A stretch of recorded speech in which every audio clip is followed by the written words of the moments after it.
Hey, good evening, everyone. I am talking to the folks in posterity. Welcome aboard. Hope you're going to have a good time with me tonight. We are going to be watching the Pierce Morgan panel debate featuring our good friend Destiny, who has been having a lot of fun on Twitter recently and also in social media. So, just to catch everybody up, I believe last Saturday, Donald Trump was giving a speech in Pennsylvania.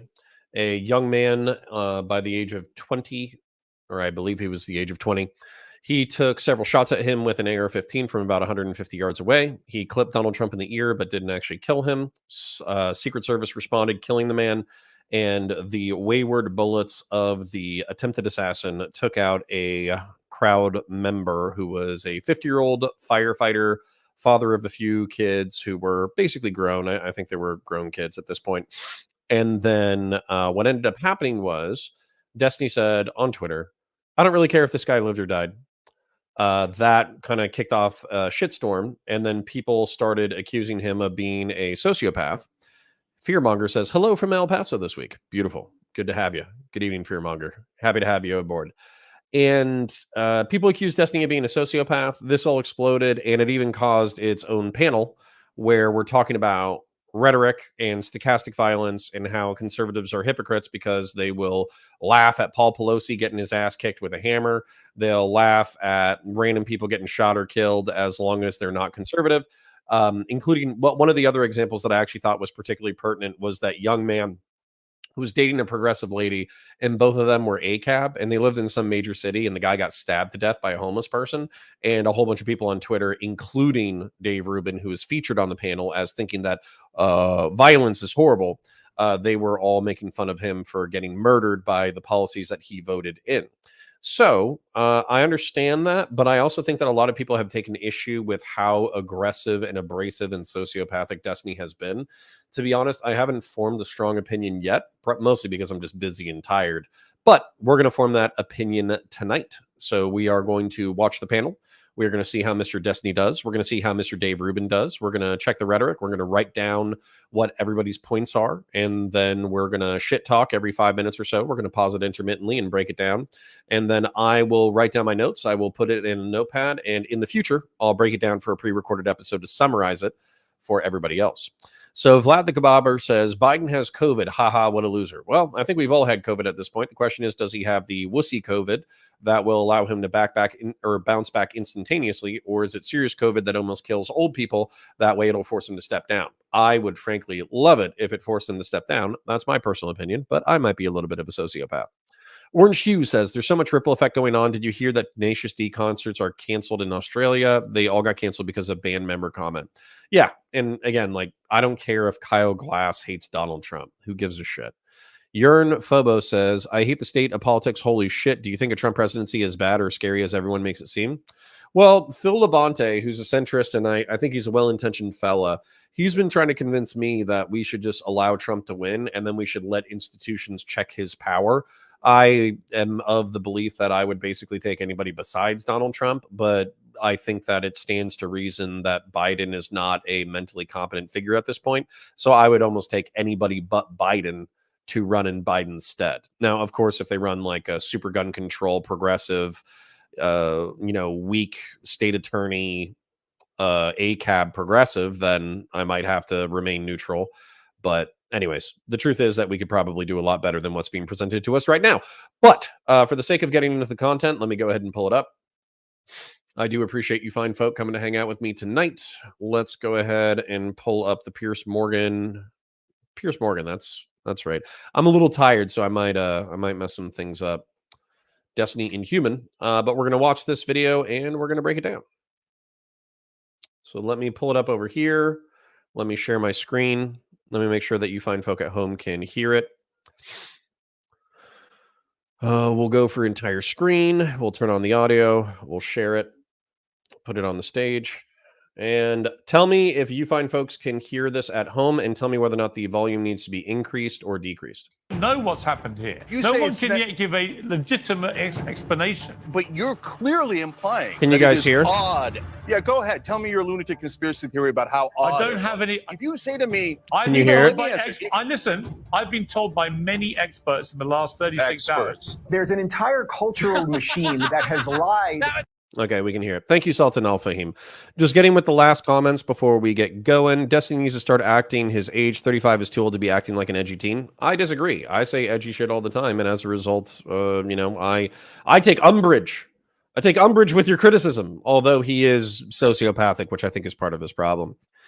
Sultan Al Fahim says, "Hola, the problem is also he dresses like a teenager." Yeah, well, when you're a multimillionaire, you can do whatever you want. And Harmony Rose says, wearing a t-shirt and jeans isn't dressing like a teenager. Indeed, that is what I wear. But anyways, let us get into the content. There is an entire we just saw it in real time. That's it. What? That's why conservatives deserve absolutely zero sympathy. You sound almost gleeful, Destiny. I'm sorry. That makes you, frankly, despicable. I'm not going to get on my knees and beg for forgiveness or show sympathy to conservatives. I'm not asking for that. I'm asking you to condemn what happened as an egregious attack on democracy. Can you do that? No, I won't. No, I won't.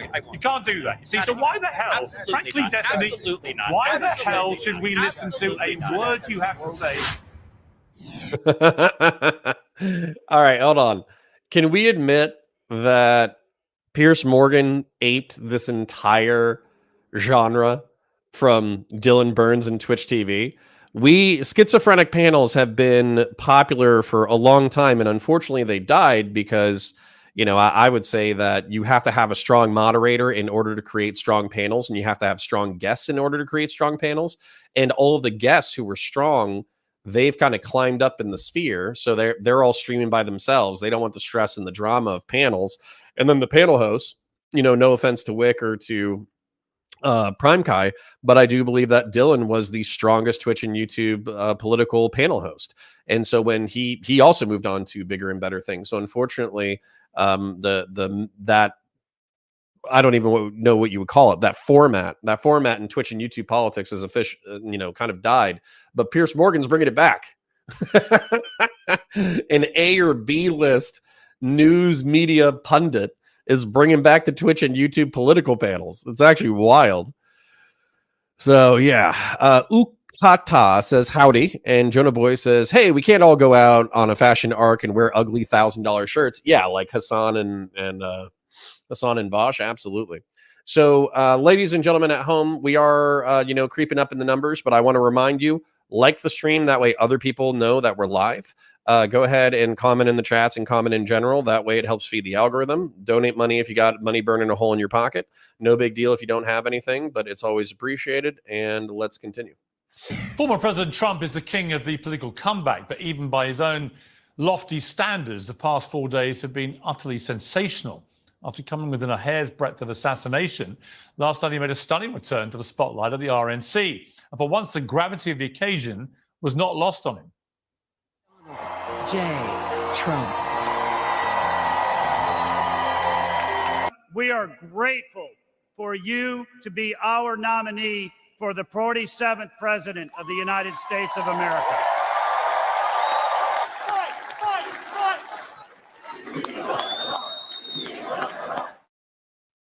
No offense. So Trump is obviously I'm not a fan, but he looks like quite emotional right there because he went from a hair's breadth getting his head blown off to having hundreds, if not thousands, of people cheering that they love him.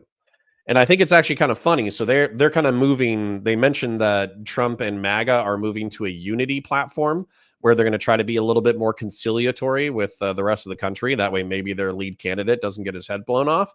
But at the same time, I'm actually really interested in order to see that develop because I know he's an old man and he's been an abrasive, rude asshole his entire life, but there are some things that will change you. Obviously, having children will change you. Doing mushrooms will change you. Doing acid will change you. I think I said having kids, but having kids will change you. Killing someone will change you. Almost getting killed will change you. And so these are like really incredible personal, spiritual moments. And he can just like, brush it off and keep it moving. As a matter of fact, I'm sure that's what his base wants him to do. They don't want him to change. But I'm actually really curious if you're going to see a very fundamental, like spiritual and philosophical change in Donald Trump as a result of him almost getting his head blown off. I've seen it happen before. I wonder if it's going to happen again. Bud123 says, did I get banned? YouTube is censoring my comments. Nope. But if you type in Trump or Destiny or Dave Rubin or some things like that, it wouldn't even let me go live with the title the way that I had it. I think because Destiny is still banned on Twitch, when I put his name in the title, it wouldn't let me do that. So anyways, let's continue. Well, Trump hasn't made an entrance quite like that since he descended the golden escalator in 2015 to announce his first run for president. Bandaged and emotional, he walked into the arena like a UFC star and got the reception to match. Well, the many people who've criticized security failings at his rally on Saturday were quick to point out that his detail this time round seemed to be made up entirely of strapping men. But the focus of the night was undoubtedly Trump himself, a man who now looks like he's seriously preparing for a return to running the country. President Biden, meanwhile, fumbled questions about his own incendiary rhetoric in the lead up to Saturday's shooting. You called your opponent an existential threat. On a call a week ago, you said it's time to put Trump in the bullseye. There's some dispute about the context, but I think you appreciate that. I didn't say crosshairs. I was talking about focus on.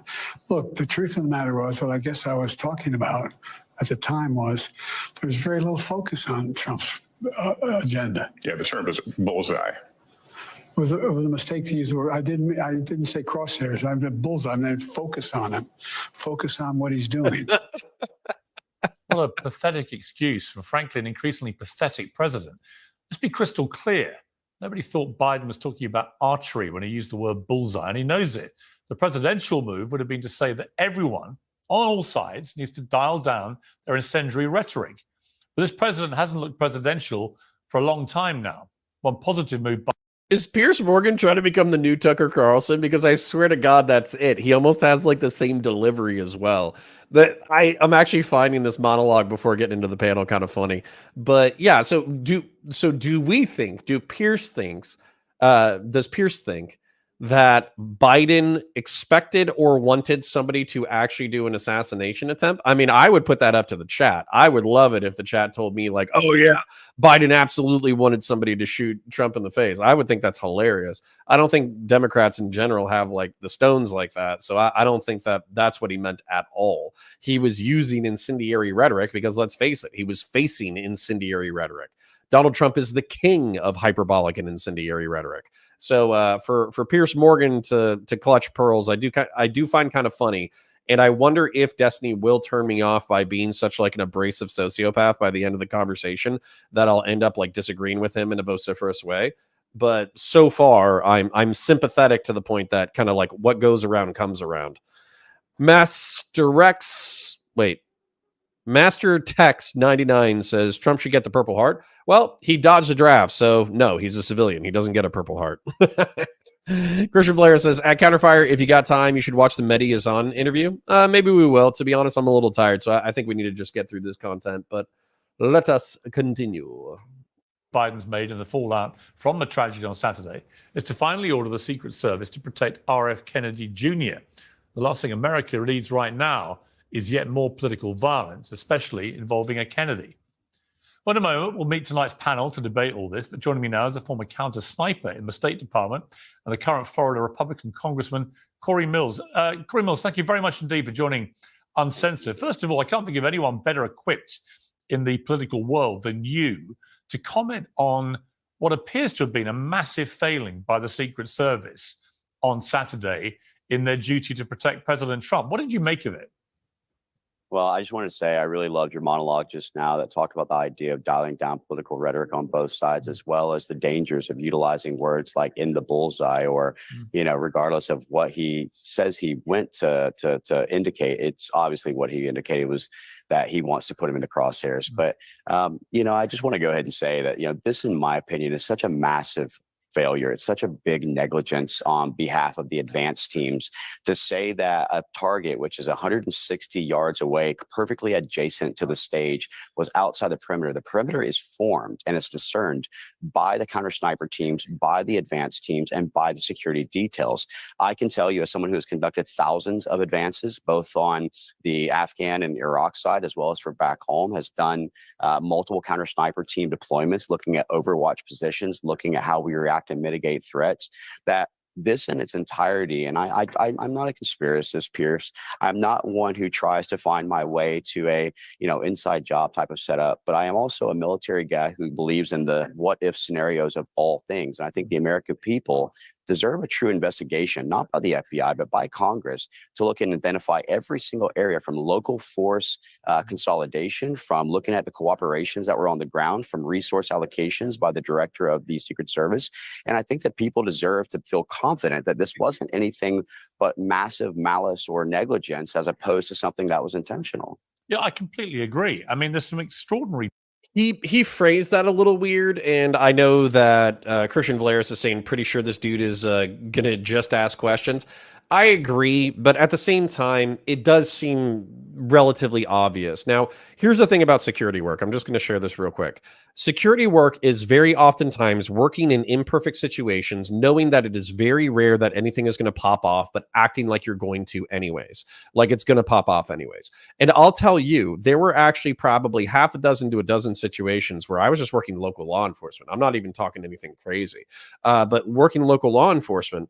And not only did we have a lax security posture that basically said, oh, well, probably nothing's going to happen, but then also we had things happen. So just as an example, I used to work in Lake County. I used to work in a city that would have event, like the population of the city was 15,000, but it would have events that would accumulate as many as 200 or 400,000 people in a weekend. And we are a law enforcement department of a total of 50 people. And we're talking about thousands of people coming into the downtown area in order to set up the night before, and tens of thousands of people coming into the downtown area throughout the day in order to participate in the local events. And we had barricades with water that were designed to stop trucks. And these were put in place by a former OPD captain who said, you have to have these or we will have a vehicular homicide incident sometime during my tenure. And he forced the department to buy those and to start installing those at events regularly. Then not only that, before we had the water barricades set up, there was one event where a fleeing felon was fleeing a Lake County deputy and was driving downtown at like 60 miles an hour in what was a 25. So if he had continued in the direction that he was going to continue, he was absolutely going to plow into dozens of people and potentially cause fatalities. So what ended up happening was I and a whole bunch of other local law enforcement buzzed up to all the roads that were blocking him from where he would get into the downtown area and potentially hurt or kill people. And we parked in front of it using our vehicles as a barricade. What ended up happening was he saw us, he cut off down another road, and he ran into a delivery truck that was running off of natural gas. I think it was like a FedEx truck, and I think the FedEx truck was running off of natural gas, and he caused an explosion. So like wild shit does happen. And just because you're in a local municipality doesn't mean that it's never going to happen. So anyways, so far, I know I went on a rant there, but so far I don't object to any of the questions that this person has asked. Jonah Boy, good to see you. He says, oh, brother, this coming from the side who won't own up to the Groypers, trans 40% jokes, Anon shit, Jan 6, and the millions of other shits. I can't fit on here, cry me a river. Well, let's see how it shakes out. Details emerging. The local news network in Pittsburgh has reported a member of Beaver County, Pennsylvania's emergency services unit, noticed the suspicious man on the roof near the rally at 5:45 p.m., called it in and took a picture of the person, the shooter, 26 minutes before he was able to fire off 8 shots. There's then the footage, as we've seen, of other members of the public seeing him crawling across the rooftop. That's right. There's also snipers who are in position who appear to be looking at this guy too, and yet he's still able to fire 8 bullets, which seems completely extraordinary to me, very especially as it's all happening 100. Uh-oh, they're starting to go into conspiracy territory. Sorry, I'm going to text the wife and ask for some water because I am parched. So here's my thing. As a matter of fact, I'm going to let this guy address it first and see if he addresses it. And if he doesn't, then I'm actually going to hold him in not in contempt, but I'll be suspicious of his motives. 50 meters from President Trump, who has been president and may well be again. Well, it seems very suspicious. In police work, they call these clues. The thing that really was sounding off to me, though, is the fact that, at a minimum, let's just go ahead and give every single possibilities of just negligence as opposed to something else. You could have put and said there's not enough resources. All right, fine. Let's put a patrol car in the parking lot of AGR, which was the company, with the doors locked and the lights on. There's a deterrence. Let's look at the fact that an emergency comms channel should have been set in place for the Secret Service and the local police force in cooperation and coordination, so that when that officer who came to the rooftop and says that he had the rifle pointed at him could have immediately descended and keeping himself safe, and also said, shoot her on the roof, shoot her on the roof, shoot her on the roof, which would allow the detail to have then immediately gotten on the stage to protect the president. There's so much about this, Piers, not to mention there was a water tower that was only a couple hundred yards away, which is a sniper's paradise that people aren't even talking about. This shot, Piers, is so simple. And I just want to paint a picture for your viewers, which is that if you were to take not even a sniper rifle, but your basic production rifle that comes off an assembly line that you could buy in a average store, and you were to take a person with very little experience, in 10 minutes, I could train them to be able to utilize this rifle to hit targets at a pie-sized plate at 200 yards without a problem. Well, actually, I mean, just on that point, when I was... Okay, so let's pause here. So he didn't go full schizo, which I do appreciate, but he did bring up, or he did kind of say like schizo could be justified, which I don't think it is. I think you do need to conduct the investigation basically to specifically eliminate the schizo theories that he's talking about. Thank you, baby. Very appreciated. But what he does mention is, well, this could be incompetence because they didn't have a single emergency channel radio between them. That is true. And then also why wasn't this conveyed, quickly enough? Why didn't they put in a deterrent, patrol car, all that kind of stuff? And so that does bring into question what he was talking about with the advance team, because the advance team is going to survey the area, look at likely spots, set up the security coordination, and then also communicate with local law enforcement. So communicating with local law enforcement should take some initiative here. Just because they're feds doesn't mean they're geniuses. As a matter of fact, I've met federals who weren't particularly brilliant. They just had a 4-year degree and they got in at the right time at the right place. But not only having a patrol car there, but having a foot patrol there would make a lot of sense. I think we've heard rumors that the SWAT team was there and did set up on the second story. Now, the way that he's talking about it is casting that into doubt. And then when it comes to the counter sniper positions or whatever, you should still have glass on all of that. That way you can see what these people are talking about. Let's talk about let's separate that out though. Okay. Take everything that was just said, put that in your mind and just compartmentalize it real quick. I want to talk to you about one thing. All right. The one thing I want to talk to you about is the person spotting a suspicious individual 25 minutes before the shots. Okay. So what I've heard is that a local law enforcement officer saw somebody crawling around or screwing around on the building about 25 minutes before the shot. He took a picture and he reported it in. So he called it into some kind of emergency service in order to say, hey, there's a suspicious person there. I believe I read in a different article that somebody went to that location and couldn't locate the shooter at that time. And it wouldn't necessarily be a shooter because at that distance, he wouldn't be like, oh, yeah, he absolutely has a gun. He's absolutely going to shoot Trump. It would be like, hey, there's a sketchy guy on the rooftop. Go check it out. And by the way, when you have that limited amount of information, and even when it actually is extreme information, like, oh, I think he has a gun, 99% of the time, it ends up being something innocuous. That's like the thing about security work is 99% of the time that you're getting those calls, it ends up being something that's not serious. And so you can have a normalcy bias where when something extreme is kicking off, you're not prepared because you're so used to it being a false alarm. That's actually something that law enforcement, particularly local law enforcement, needs to guard against psychologically. So anyways, so just because the guy calls in a suspicious person 25 minutes before the incident doesn't mean mean that law enforcement responded as if it was a shooter. They didn't know that it was a shooter. And on top of that, if they went to the location, walked around and looked around and couldn't find him, then they might have said, hey guys, false alarm, don't worry about it. And that would have put the security posture back to a lax security posture. I mean, you guys have all played Hitman. Don't you know? Haven't you played Hitman? Codename 47. Haven't you set off a security guard and then walked around a corner and then given it 5 minutes and then he went back to normal? That's the way that you need to think of law enforcement. Some of them are NPCs that you can alarm temporarily. Cameraman 502 says that counterfire, but the roof was sloped counter. Only a superhuman could set up there. Okay, whoever said that was just spitballing, and they're kind of an idiot. But the reason why, they said that was like, oh, it was metal, it was slippery, it was sloped, it's a bad position for doing counter sniper work. But that was probably just some off the cuff comment. I don't think that was an actual security posture. Indy Prime says that's worse than the memes online and mean words, you fool. I don't know what you mean. Feel free to further articulate. Bud12319. Can't say this on YouTube. A Category 2 tornado went through my hometown in the downtown area and wrecked building roofs and destroyed a building with a Paul Revere mural. My mom's house is okay, though. It tipped a display B-52 on its side. Oh, I'm sorry to hear that, Bud. Yeah, that's bananas. Well, if you need help or anything, then feel free to DM me. Oraguni says, thank you, Counterpoints, for your work. I first saw you on Stitch and Adam. I disagree with you on a lot, but I appreciate your clear and well thought out voice on issues and opinions. Thank you for being here, sir. Appreciate it. Zach Attack 9999 says, fascinating. Come at me, righty NPCs. True. Ain't no way they are that brain dead. I mean, listen, guys, we're talking about local law enforcement, okay? Let's not overestimate either.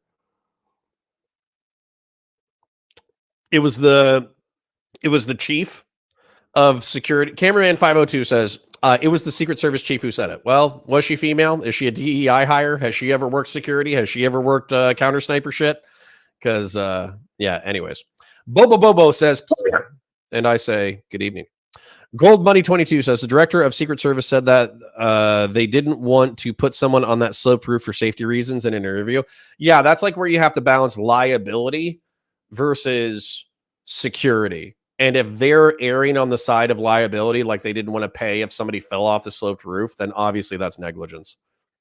So anyways, yeah. So anyway, so the security chief, the chief of the Secret Service could be incompetent, but let's continue. At CNN, I spent a day down in Texas at a gun store and a gun range. And I did end up firing an AR-15, which is believed to be the semi-automatic rifle the shooter used. That's right. And is the preferred weapon of choice for most mass shooters these days. And I was absolutely staggered about how light and easy it was to use and how very quickly, how accurate I was able to fire it, never having fired guns in my entire life. So I can completely endorse what you just said. It is a very easy to use weapon. And he was so close. And it's also it's one that within, if you think about it, we call it minutes of angle on each rifle, which means that's essentially, it looks at your bullet trajectory, your bullet compensation, all these different things. But what you would say is that at 100 yards, you have a 1-inch grouping capability, at 200 a 2-inch, et cetera, which means that at 160 yards, that rifle, let's just say it's not even a good rifle, it's only a 2 MOA rifle, is only shooting a 3.2-inch grouping. The average head is 6x8. The average shoulder is 20 inches long. The average head to waist is 40 inches. So when you think about, this is a game of milliseconds and millimeters that saved the president's life from being an attempted to an actual assassination. This is really something that, I hate to say it, I have to just be like this, but it's got to be divine intervention to the thoughts that this didn't eliminate and take out the life of Donald Trump, and the fact that it should have been prevented from the beginning. Corey, the other thing that struck me as extraordinary in terms of the way the Secret Service responded to the shooting was that after the president was hit, they dragged him to the floor, but they then allowed him to stand back up. And one of the female agents in front of him was clearly a lot shorter than Donald Trump. And therefore, his whole sort of upper torso, including his head, was clearly visible to potentially other shooters who may have been in the area, which nobody knew at the time. That does not strike me as normal Secret Service protocol. Well, they did a good job of putting the body barrier on him. But I will note, though, prior to actually having the president stand up, you hear one of the Secret Service officers ask, "Is shooters down? Shooters down?"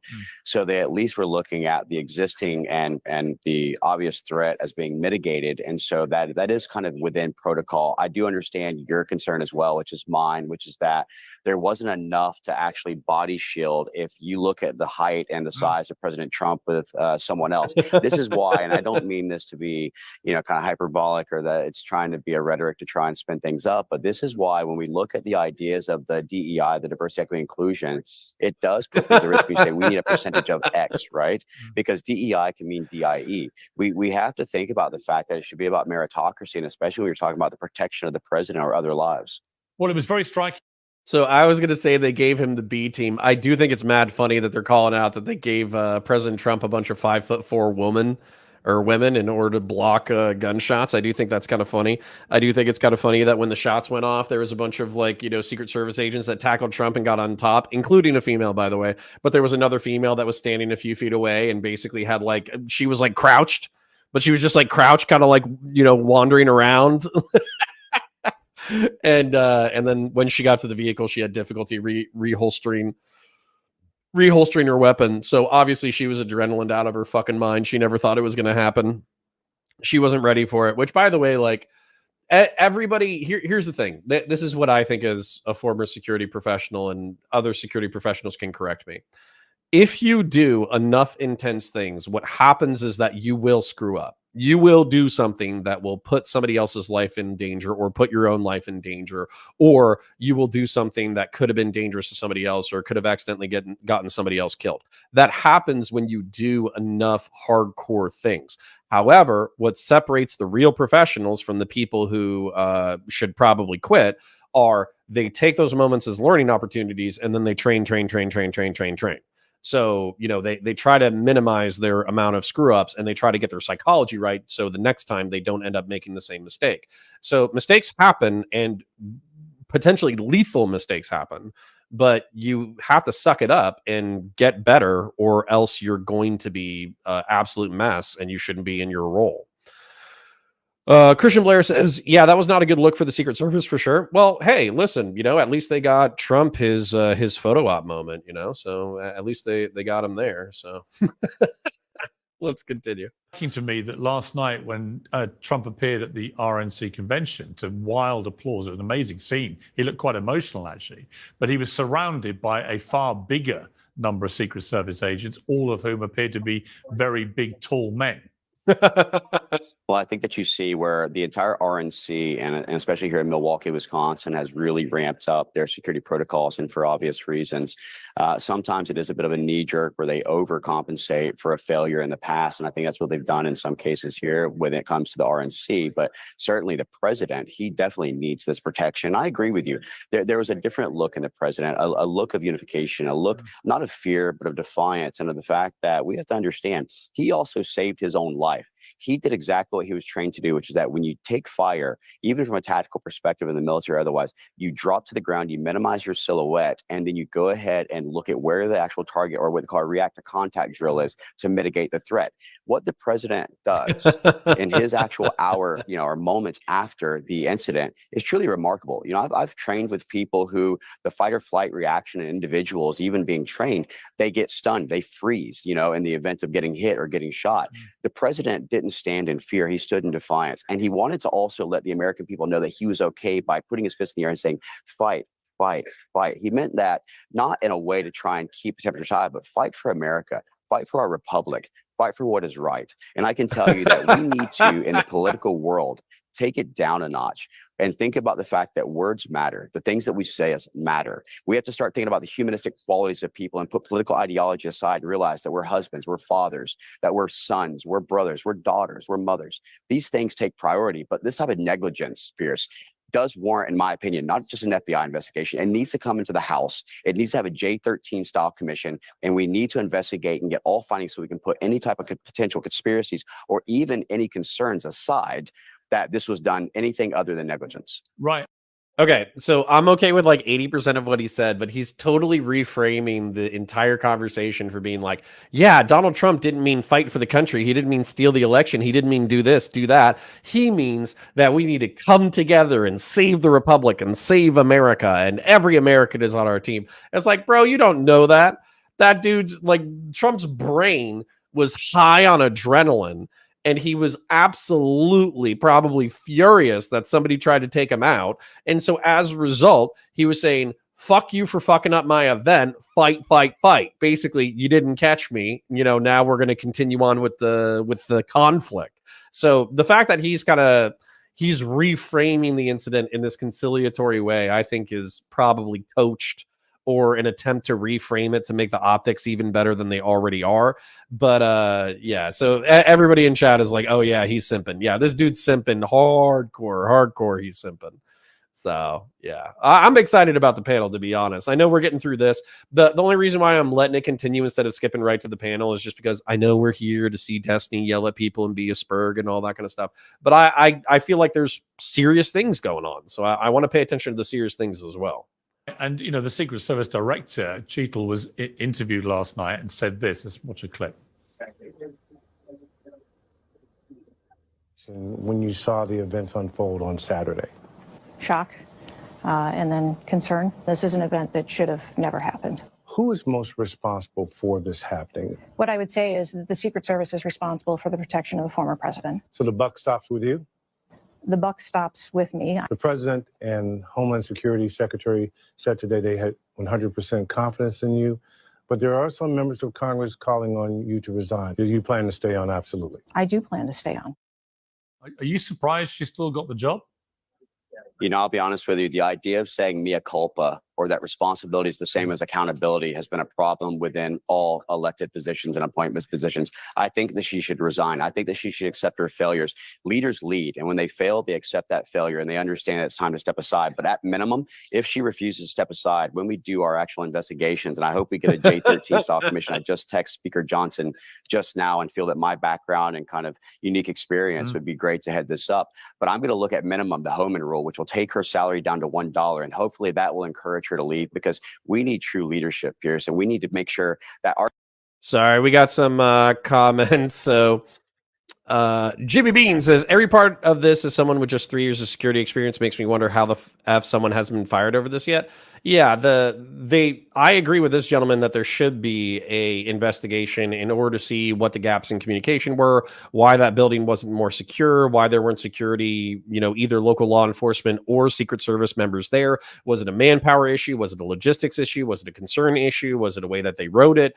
Did they have overlapping responsibilities that they thought local law enforcement had it and they didn't? Was it communicated poorly? Were they on the wrong radios? Were they on, the wrong cell phones? Did everybody have each other's number? And those are the kind of things that you need to, this will be a case study for the Secret Service going forward on probably, I would say, a failure, meaning that they are not going to view this as their finest hour where they took out an assassin. They're going to view this as an abject failure where they almost let one of their charges get killed. So they're going to have to shore up those gaps, and they're going to have to explain it to responsible parties. Kayukin says his beard isn't color or isn't that color because of the age. Now, I'm just going to point out that I have white in my beard as well, and I would say that it is stress related, not related to other people's bodily fluids. But I'll go ahead and accept your insult to this gentleman that he is guzzling and simping for other people.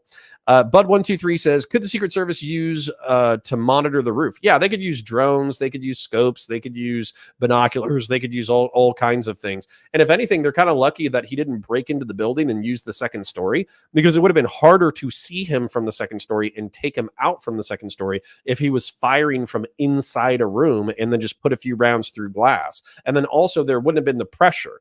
That sniper or assassin or would-be assassin, he probably knew that he was being watched by the counter sniper teams and was on the verge of getting taken out, which probably spiked his adrenaline and made him less accurate of a shot. Whereas if he was in a room on the second story staring at Donald Trump and he knew that nobody knew that he was there, he would have more time to line up the shot, and he probably would have been calmer about it and actually succeeded. So there's actually quite a few variables that broke towards the president surviving that didn't necessarily have to break that way. Sultan Al Fahim says, Connor, do you think this will make Trump more extreme? I don't know. They've been talking about unity. We'll see what's going on. Captain Super Aid says, from what I've heard, the building the shooter was in was the same building that law enforcement was staging from. I have heard that as well. I actually heard that the SWAT team was in the second story. So that's actually funny because you have the counter sniper team looking at a building where a SWAT team allegedly, okay, we don't have this information confirmed, but allegedly the SWAT team was chilling in the second story of the building watching the events. So they probably thought that that building was secure, and they probably thought that law enforcement had it handled. So then when they get a call, hey, there's a man on the roof with a gun, they're probably like, no shit, it's the SWAT team. They're taking an overwatch position. But if that wasn't communicated properly between the radios, that would have delayed the amount of time that it took in order to take the shot until they were able to identify that it was hostile fire coming towards the president and that the person on the roof was not a police, it wasn't a law enforcement member, but actually an attempted assassin. Christian Valera says, Sultan Al-Fahim, he says, probably, but how more extreme could he get in terms of rhetoric, really? Yeah, the only thing that he could actually call for is like the end of the Republic. That's the only thing that would make him more extreme than he is right now. Indy Prime says, Jimmy Bean, the Secret Service director, is a close friends with Jill and covered Biden's security when he was VP, swapped out to private security for Pepsi, then came back to the White House security in 2022. That actually is relatively interesting. You're just going to look over my banger joke, Biz D. Let's scroll up. Let's see your banger joke. I don't see it. You're going to have to retype it. I don't see it. I'm sorry. I'm waiting for his RNC speech before I say anything about Trump. Me too. I'm assuming local police, social secret service, you know, we're saying SS like it's the German SS, but we mean secret service. We're on different frequencies with the point of contact and the communication was too slow. That's probably true. Kukin says, at BizD, I think it may have gotten automated. Yep, probably, because I don't see it. Let's continue. Our president, President Biden, our vice president, Kamala Harris, our former president, who's now our nominee, President Trump, and Vice President Vance, will ensure that they're safe. This is not a political thing. This is about Americans being safe to be able to go ahead and serve our nation without fear. Yeah, and also I'd add RFK Jr., who was on my show only 2 weeks ago, bemoaning the fact that even though his name is Kennedy and both his father and his uncle were both assassinated for political motivation, and, you know, he was still not allowed to have a Secret Service detail. He now has. Let's take a look at what he told me, actually, and I'll get your response. I'm the first candidate in history whose requested Secret Service protection has been denied. I've had several credible threats on my life. The Secret Service itself, we provided them 68 pages of detailed death threats and other threats against me. And they examined my case and they said that I was at a accelerated risk. The White House still has refused to give me protection. And it's only now that there was an assassination attempt on Donald Trump that he's finally, that Biden has finally allowed him to have a Secret Service detail, which seems to me shamefully too late. Piers, it's shameful. It's unconscionable the fact that an individual, just because he doesn't sit within a Democrat Party or Republican Party, is any less deserving of his safety and protection, and especially a man who, as you pointed out, had his father and his uncle assassinated and killed, a man who has credible threats against his life from either side. The bottom line is, Piers, is that this cannot be about partisan politics. If this individual is running for presidency, if he can tangibly show that he's at risk, why would you not allocate the necessary resources to keep this man safe? Well, and what I would say is right there, you know, Secret Service is already dedicated to Biden. They're dedicated to Biden's family. They're probably dedicated to the Obamas and the Obamas family and several other former presidents, including the Clintons, et cetera, et cetera. And then also they're dedicated to Trump as well. So they're probably fairly stretched thin. Again, we can see that, you know, this is just my personal comment. I'm not saying it's accurate, but my personal opinion is that they gave Trump the B team because obviously they didn't follow up on a whole bunch of things that actually ended up being quite pertinent in this issue. Congressman Corey Mills, thank you very much indeed for joining me. I appreciate it. Thank you, Piers. Honored. Well, joining me now is commentator and streamer Destiny, host. Imagine having RFK Jr. on, a sitting congressman, and then Destiny. And by the way, I'm not dogging like Destiny's size. He's almost 1 million subs. He's a passionate YouTuber. You know, he talks a lot about politics. He gets on big shows all the time. So I'm not dogging him in that respect. I'm just saying, like, literally, we have RFK Jr., independent candidate for the president of the United States, and then you got Destiny, streamer, coomer extraordinaire in his Miami apartment with a shot. I'm chilling in the background, which he's never told me this, but I'm just assuming that a firearm is prominently displayed in Destiny's background because one, it's a very nice piece, but then two, the implication is if you come to his house, he's going to put a couple of rounds through you. So, am I going to cover? Kukin says, Connor, are you going to cover RFK's leaked phone call with Trump? No, but I'm assuming that it was basically that Trump said we're going to win or something like that, meaning that RFK is a candidate in order to split the Democratic vote. That's what I'm presuming it is. So I'm not saying that that's the case. I'm assuming that's the case. And I don't care because that's the same thing that happened with Ross Perot and George Bush Sr. and Bill Clinton in 1992. It's not illegal for a candidate to run independently in the hopes of spreading their own name, message, etc., but also knowing that they're going to end up screwing over somebody that they don't like. So I'm not a huge critic of that. But if there is something more nefarious, feel free to share it in the chat. I heard he was in his 70s and Jimmy Carter, he still has Secret Service. Exactly. So they might be running a little thin on the Secret Service manpower side, but obviously that should be a priority. Horse children, that was the call. All I'm saying. I don't know if that's a Vosh reference, but anyways, all right, we're actually getting into the Destiny panel side of the content. Apparently it's quite abrasive. I'm looking forward to it. Let's do it. And I just want to say thank you to the 50 people who are already here. Be sure to like the stream. It is free. It allows us to get bumped in the algorithm, and it lets other people know that we're live. Be sure to comment in the chat if you're having fun. Be sure to comment in the comment section if you're having fun. If you're not a YouTube member, become a YouTube member. If you're not a Twitch member, go ahead and follow and sub. And then also super chats are always appreciated, not required. If you're a brokey, if you're a wage cage, if you're putting yourself through school, et cetera, money is never required, but it's always appreciated. Let's continue. Of the Dave Rubin Show, Dave Rubin, co-founder of the Young Turks, Cenk Uygur, and the Outkick host, Charlie Arnold. Well, welcome to all of you. Cenk Uygur, we've spoken a lot about this presidential race over the last year. Where are we now with this? Is it right to assume that two things have happened as a result of this attempted assassination? One is that Donald Trump has got exponentially more popular because people feel a real empathy with him for what happened. And secondly, that Joe Biden is more likely than not now to remain the Democrat nominee. Yeah. So there's no reason to unilaterally surrender to Donald Trump now, but that's what it looks like the Democrats are doing. So I hope that they pick up the campaign to oust Biden again, because he's clearly not going to win. All the interviews are disasters. I don't want to surrender to Trump, but apparently Democratic officials are considering it, which would be just keeping Biden in the race. That is a form of surrender because they don't want to waste any of their so-called talent because they're so despondent about the race. I think that's pathetic. They should fight. And if they have a new ticket, they still have a perfectly good chance of beating Donald Trump. Now, I do want to say, though, there's a second topic here. Your interview with Corey Mills, Representative Mills there, I think it was dangerous and wrong. So you guys said, oh, well, you know, this shouldn't be a partisan thing and we should turn down the rhetoric. And then you implied that maybe the Secret Service or the Biden administration allowed the shooting to happen. Well, no, that's nobody, nuts. no, That's no, not hang turning. on. Nobody you definitely that. did. And You definitely did, Piers.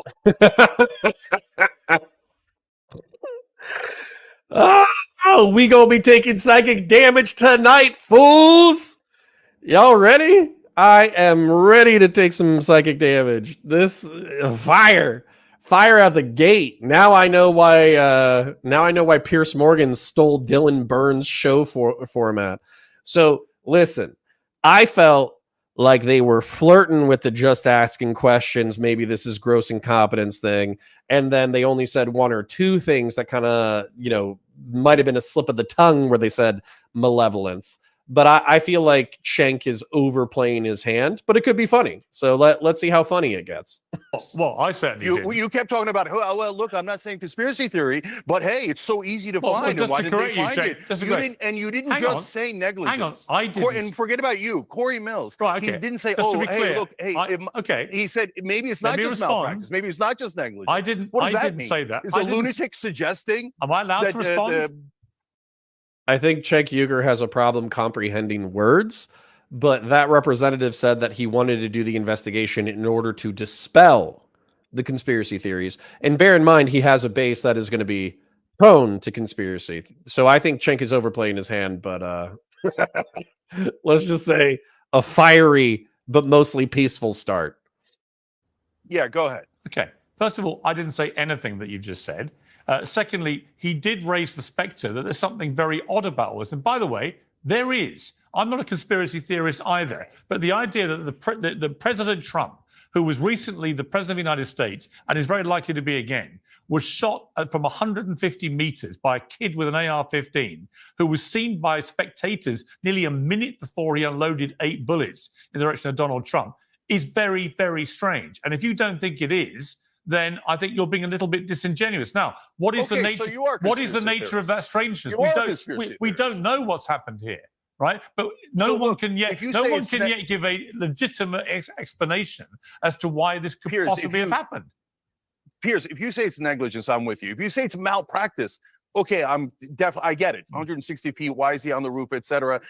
But you're clearly implying that it is odd, as in not negligence, but something that was planned by the government. No, I'm not. I don't know. Hey, get out of here, man. What the hell? Jesus Christ, with these lunatic Republicans. Total lunatic Republicans. Yeah, go ahead. Tell me your lunatic conspiracy theory about how odd I don't have any lunatic conspiracy theories. Do you not think it's odd, Cenk Uygur, that this kid could stroll across a roof unmanned and just fire off 8 bullets at President Trump from 150 meters? Do you not find that odd? So I find it deeply troubling. I think that there should be an investigation to see how they screwed this up. I think the fact that they didn't get there on the roof quicker speaks poorly of them. On the other hand, can we acknowledge that the Secret Service surrounded the president and would have taken a bullet for him and would have died for him? But all they're getting now is odd conspiracy theories about how maybe. Actually, aren't you implying? Hold on, Piers, you tell me. Aren't you implying that they let it happen? No. So I think Cenk is spending a little bit too much time on Twitter, and so he's dealing with the absolute schizos, and so he doesn't know how to deal with like a normie schizo, right? Yeah, and Alex Stein, he jammed. Alex Stein is an obnoxious, schizophrenic Republican comedian who trolls everybody all the time, and so he jammed his face in front of Cenk Uygur's camera. I don't think it's the first time that he's harassed Cenk. I think he's harassed him on other occasions as well, and he did get kicked off the set, and I don't know, he might have gotten kicked out of the convention. But I feel like the amount of information that Cenk is going hard on is pretty low, and again, Piers is just asking questions, right? Just asking questions is a rhetorical tactic in order to imply something. But I feel that the amount that he jacked, if we're going to call it that tonight, the amount that Piers Morgan jacked was very minimal. It was, if anything, it was lip service to the idea that gross incompetence could have been intentional in order to leave Trump more vulnerable. So I don't think Piers Morgan or his previous guests jacked too hard. But you implying that? No. Obviously, what does odd mean? What does odd mean? No, I'll tell you what odd means. I'll tell you what odd means. Odd means that the Secret Service's primary function is to preserve the life of whoever is president of the United States, right? And they allowed this roof to be unmanned. Allow. You use the word allow. Okay, somebody made a decision not to have that roof patrolled, even though, as you don't even know that. Hang on. Well, somebody did because it wasn't patrolled. No, that's also not true. But it is. So look, it is true. Piers, we don't know the last time they looked at that roof. We don't know if they looked at it and then the guy crawled on. Here's what we do know. Now you mentioned. Hold on. There was nobody on the roof from the Secret Service. Why? So you're telling me that you know that under Biden, Trump, and all the other presidents, that every roof had a Secret Service person on it in every rally? You don't know that. You don't know that. Can you ever remember a president or presidential candidate who was a president giving a speech at a public rally where a roof 150 meters from his head is unprotected by Secret Service? See, here's the thing. So there's two things here, okay? Soko brings up a really interesting point, which is the fact that I don't know if Cenk Uygur and Dave Rubin have been on a show together since they fought about Sam Harris, which was probably like 7 or 8 years ago now. So I think that's actually hilarious that you brought that up. I didn't realize the band was getting back together. That's pretty funny. But then also, Piers says, do you know of any other presidential rally where there was an uncovered vantage point 150 meters away from the president? And the truth is, we don't know, right? We don't know because all those other times there wasn't a sniper. So the Secret Service could have gotten lax. They could have been incompetent. They could have done stupid shit. But because this is the catch-22 with security service, when you do a good job, nothing happens, but people still want you there because nothing happening is the reason why you're there, right? And then when something happens, people want you there even more because the reason why something happened was because there weren't enough of you in order to handle the problem. And so working in security service actually has this really perverse interest where the worse things get, the more people want you present. It's actually really a wild dynamic that I don't think has a solution, by the way. I'm just pointing it out. And then, sorry, there was one other thing that I wanted to bring up. So I just want to make the point that for the past decade, I don't think that there has been a credible threat on the president's life that we know of. And there might not have been any other attempted assassins. I don't think they often publish attempted assassinations that are stopped beforehand. Can you name once How the hell would I know that? How the hell would you, Piers? How the hell would you know that? You don't know anything. I am told. So by, if you say to me, hold on. If you say to me, I've been told by I've been told by many experts in the last 36 hours. Like that lunatic Republican you just had on, who's an expert. Actually, no. Talking about, oh my God, oh yeah, I'm not sure. Well, he was I also. don't think it's just negligence. Then what does that mean? Okay. Then you think it was allowed. Actually, the congressman. Who planned it? Who planned it? Actually, the congressman that I spoke to was on the sniper protection detail for Joe Biden when he was vice president. He probably knows more about it than you do, with great respect. Okay. Unless you're about to tell me you are a covert sniper protector, are you? No, I'm telling you that we don't know anything about when they checked the building. We do know that there was the red-haired guy who talked to the BBC. He told the cops, then the cops showed up. It's not like they didn't show up. And so if you say, hey, we should investigate and find out when was the last time they did the perimeter check? When did they get on that roof? I totally agree. If you say negligence, I totally agree. If you say Trump was brave in that moment, I totally agree.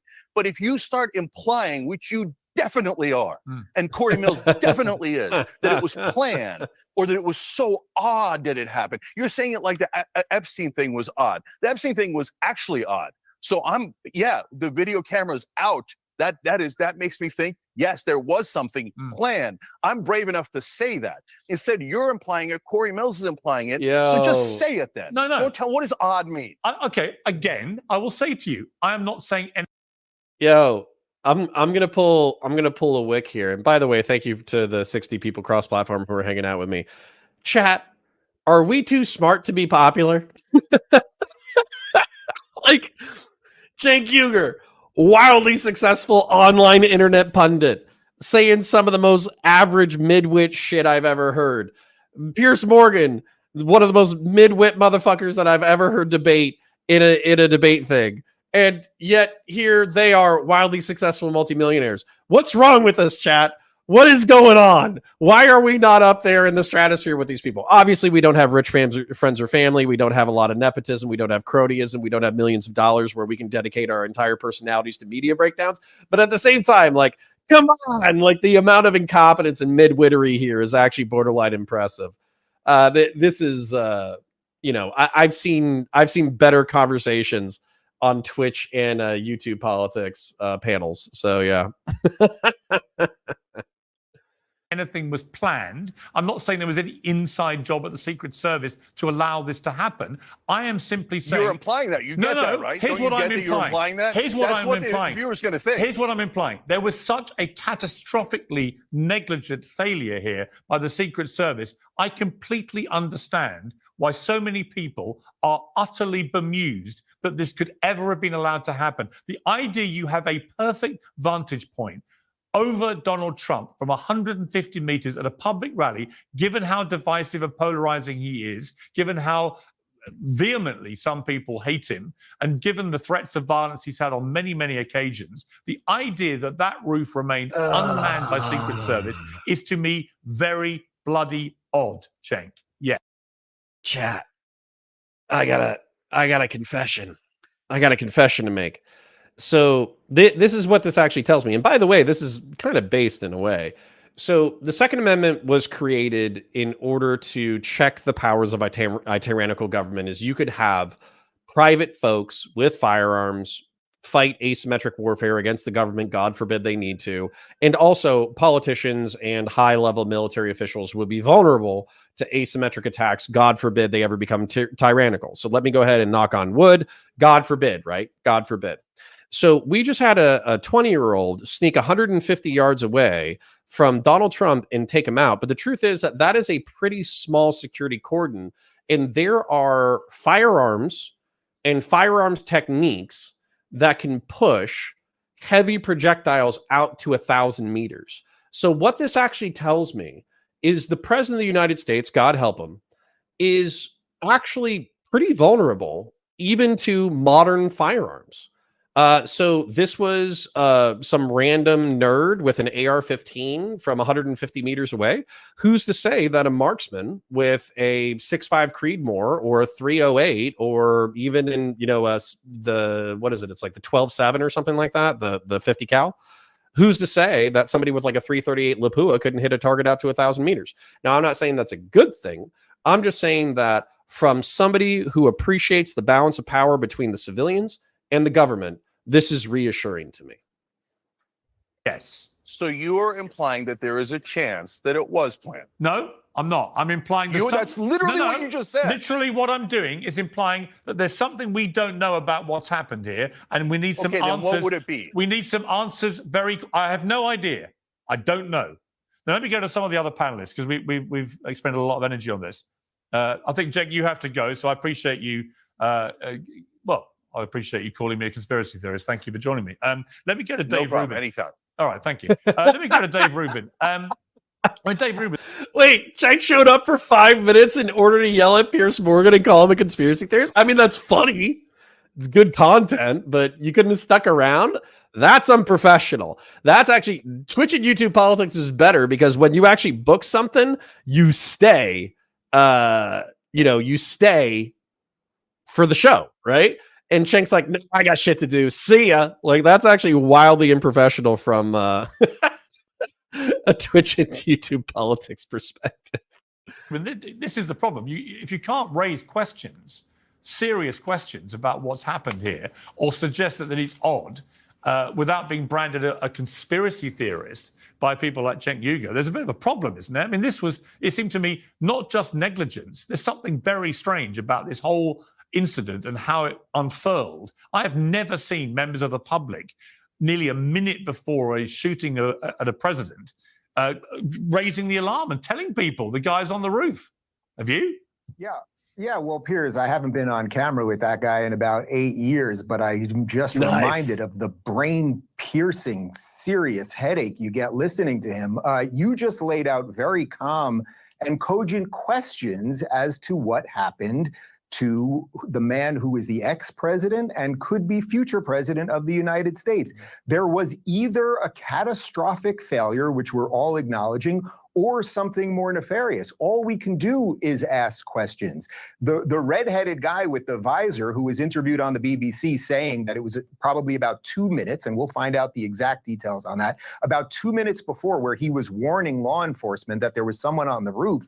Well, in 2 minutes, Piers, right now, I have an IFB in my ear. I have a microphone right here. That's what all of the agents around there have. And they're all connected to a network of people who are telling them where to look and what to do. I'm not an ex. Of course, and I'm not an expert in this, but we all know this. Corey Mills happens to be an expert, and your interview was quite good with him. So the idea that 2 minutes went by and nobody looked at the roof, and by the way, the Secret Service director is now saying the reason they didn't have anyone staged on that roof was because there was a slope on the roof, and they didn't want one of their agents to get hurt. I mean, I've got roofers out on my roof right now. There's a little bit of a slope. They have special shoes. They make it work. The whole thing is insane. But I would say at the political level, this has re-energized not just the Trump base, which was energized, but this new wide swath of disaffected liberals and UFC fighters and NFL players and just good, decent Americans to realize that Donald Trump is not the enemy right now. And this fake call for unity. Yes, I would like unity in a land of unicorns and everything else, but you can't on one day spend 4 years basically calling the guy Hitler and his supporters Nazi. Then he gets shots, and now we should have unity is just nonsense. I'm sorry. And also for the current president. Ooh, I like this line of argumentation because it actually plays into Destiny's perspective, because Destiny doesn't think that unity is possible anymore. He's saying that the assassination or the assassination attempt is the natural reaction to Donald Trump's fiery rhetoric and his attempts to steal the election. It is semi, if not justified. Somebody was talking about justified versus another word, and I forget the nuances and differences, but it's logical, at least. If Donald Trump is a threat to democracy and he's going to implode the country, and the Supreme Court just gave him absolute power over the presidency, effectively making him an absolute monarch, which, by the way, I don't believe this. That's part of the reason why I feel like that rhetoric is irresponsible. Then logically, trying to take him out would be the next logical step. So I actually understand Destiny, where he's coming onto this show. People are expecting him to kind of like bend over backwards and, show his butt and show his throat in order to prove that he's not a threat. And he's like, nah, fuck you guys. Which, by the way, I've only seen clips, so I'm not saying that he's not going to go a little bit hard with it and I'm going to end up disagreeing with the man. I'm just saying, I could understand how Destiny is not exactly going to bend over and just give them what they want. That one British says, can we turn off Nebraska Steve for a day or two? Yeah, we need to turn him off and reset him, just to balance it out. It does seem like he needs a little bit of sleep in order to, balance out. It seems like he's been a little bit more abrasive than usual. Shoot. President of the United States to be asked, do you have any soul searching about the language you've used, given that days before this shooting, he told donors that it was time to put Trump in the bullseye. And then he tries to dance his way out of this. I didn't say crosshairs, as if somehow when you talk about human beings, bullseye or crosshairs mean any difference. Obviously, he didn't mean, I think Donald Trump should be shot. But obviously, if you're a direct... Did you just see Destiny take psychic damage? I sure did. I did. Strange young lunatic with an impressionable mind. Who the hell knows what that kind of language? We don't know yet. Right, about any of the motivation. Apparently, there's a kind of very, very strange, again, a very strange lack of information that they've been able to find out about this young shooter. Piers, of course, but you also have to understand that there has been an entire media machine, mainstream media machine and Democrat elite that for years, since before Donald Trump was president, have been calling him Hitler and his supporters Nazis. What would someone do if they truly believe that? I'm not directly linking this to Biden's bullseye comment, as irresponsible as it may be, or anyone else's specific comment. But over time in culture, if things get normalized, and yes, this man is going to put us in camps, and you can turn on MSNBC on any given day, and they're talking about how they're all going to be arrested and taken off the air, and what he's going to do to minorities and gays and everything else. All utter, complete nonsense. At some point, people might get a subtle message and then do something crazy. Again, we don't know if that was what happened right now, but we certainly can ask about it. Okay, so I want to give Dave a point. I know that a lot of people don't like Dave. I don't necessarily like Dave. And also, I think that he often is very funny when he steps outside of his comfort zone and gets just absolutely schlocked. It's like some of the funniest content on the planet. However, I think that I saw on The View, there, like Joy Behar, who, God, all these women just need to retire already. But Joy Behar was like, it didn't set off any alarms that the shooter bought 50 rounds of ammunition. And it's like, no, It didn't. 50 rounds is like a very common amount of ammunition to buy. And on top of that, when I go shooting, I only go shooting every now and then because shooting is so expensive. And so, you know, burning through 50 rounds, that's like 20 minutes. That might be like a half hour worth of like trying to take your time in order to do marksmanship with a certain firearm. So no, I burn through 100 rounds or 200 rounds whenever I go to the range. So no, 50 rounds didn't set off any alarms. Do you like my Jewish grandma accent? So the fact that we have this like extreme disconnect, Joy Behar is not a bright woman, but she's also like a multimillionaire and a commentary pundit person. And she plays into this rhetoric that Donald Trump is a racist and a buffoon and he's going to kill Mexicans and all that kind of stuff. And then you have people like Vosh and Hassan who are talking about the trans genocide and all that kind of crap. So yeah, if you believe these things sincerely, then why not? And that's one of the things that actually really frustrated me about Vosh is he talks such a hyperbolic game about how close we are to losing democracy to a fascist dictator. And yet what is he doing? He's jerking off in an LA apartment or a Portland apartment or wherever the fuck he lives. And he's buying fashion designer clothes. We're on the verge of losing the republic and the democracy through which you hope to achieve socialism and communism. And the best way you can think of spending your time is streaming 3 hours a day in order to show your audience the most recent fashion clothes you've bought. Get the fuck out of here, right? So if the existential threat was that large, then obviously we should be doing something about it. But again, I'm going to point this out. I think Destiny he's not going to keel over for this rhetoric. Oh man.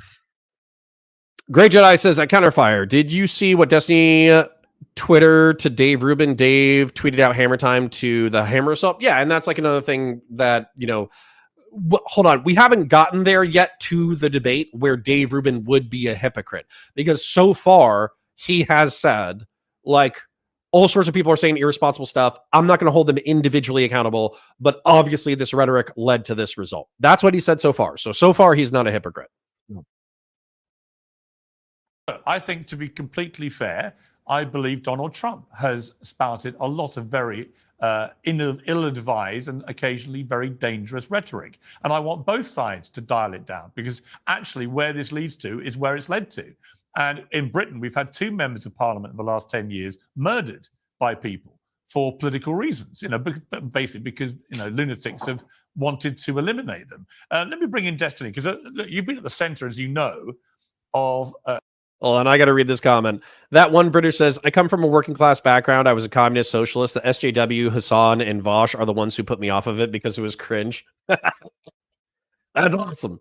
So anyways, what we need to do, because obviously the far right is cringe. Tim Pool makes me cringe into my balls every single day that he talks about Civil War, but then he pearl clutches about Destiny being edgy on Twitter.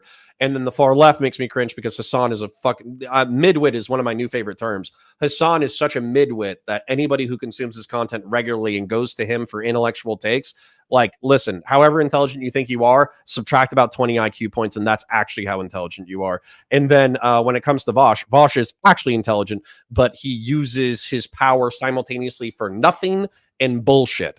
So yeah, fuck them. And honestly, we need to start our own thing because, like, the semi-moderate, anybody right of Bernie Sanders and anybody left of Marco Rubio, I guess, or Ron DeSantis, there's an entire contingent of the country that I would say is actually probably a third to 50% of the country that fits within that definition. And I, as somebody who fits within that definition, I can't identify with the far right, but I definitely can't identify with the far left. And unfortunately, those people dominate our politics right now. A massive online response to what you were saying. Oh, actually, hold on. Sorry, we got another beautiful comment. 3D says, do you think mainstream media crying wolf about Trump being Hitler made Republicans desensitized to criticism about Trump? Yes, it is now impossible to levy any reasonable criticism of Trump because they will just bring up all the other times that, what was said about him wasn't accurate. 100%. I'm not saying that, like, if the mainstream media acted perfectly, Trump still wouldn't be just as bad.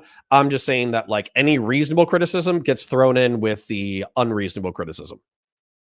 So you are calling for radical centrism, basically, but I call it like authoritarian centrism because unfortunately, like, when it comes to enlightened centrism, which is P.F. Young that's what he wants to do. When it comes to enlightened centrism, it's too wishy-washy and it's too intellectual to be appealing to anybody. And then when it comes to radical centrism, that's like a 2016 thing for, you know, Sargon of Akkad back in the day and all of his ilk, where they were trying to be, you know, obviously classical liberals, but they were trying to use radical centrists as an unironic way in order to get young men to engage with politics in a reactionary way against the far left, which I don't have a problem with, by the way. If anything, we need to continue doing that. But I think the brand is sullied. So we need to come up with our own brand. That one British says Keir Starmer is actually a base centrist. I've heard good things from my lefty friends about him. I don't know if he has any cringe socialist bullshit in the background.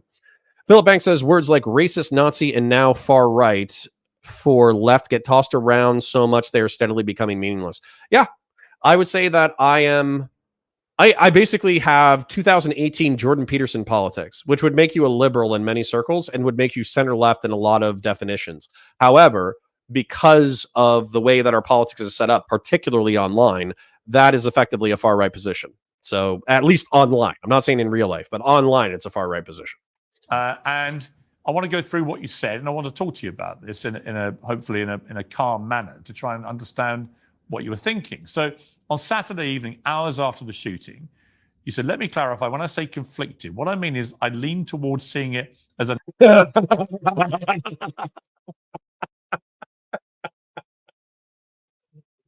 I knew this was going to happen. I knew this was going to happen. So if any of you guys remember, Not So Erudite began her relationship with Destiny by going on his stream a couple of times, but also having a Twitter inquisition. And so that kind of like cemented her as a Destiny orbiter when she did the Twitter inquisition and then kind of got like inducted into the fold of DGG. Piers Morgan is now about to do a Twitter inquisition of Destiny. He has now become a Destiny orbiter.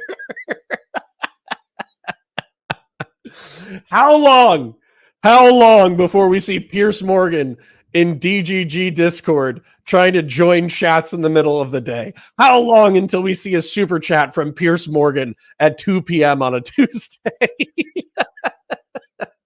A natural extension of the thing Trump and the MAGA kids support. So I don't think I have much sympathy about the attempt enough to chastise people celebrating it. You couldn't find it in your heart to chastise people for celebrating the near assassination of a man who was president of the United States and maybe again?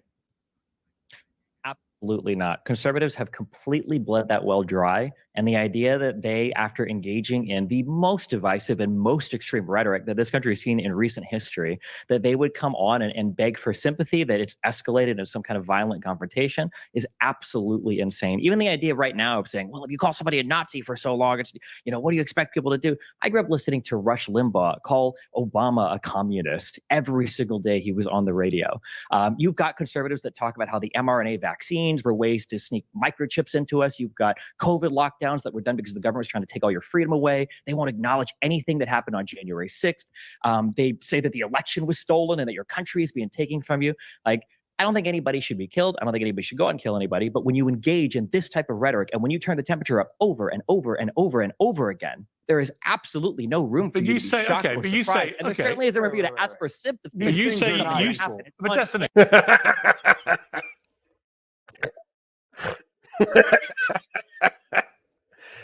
I see where this is going before it goes.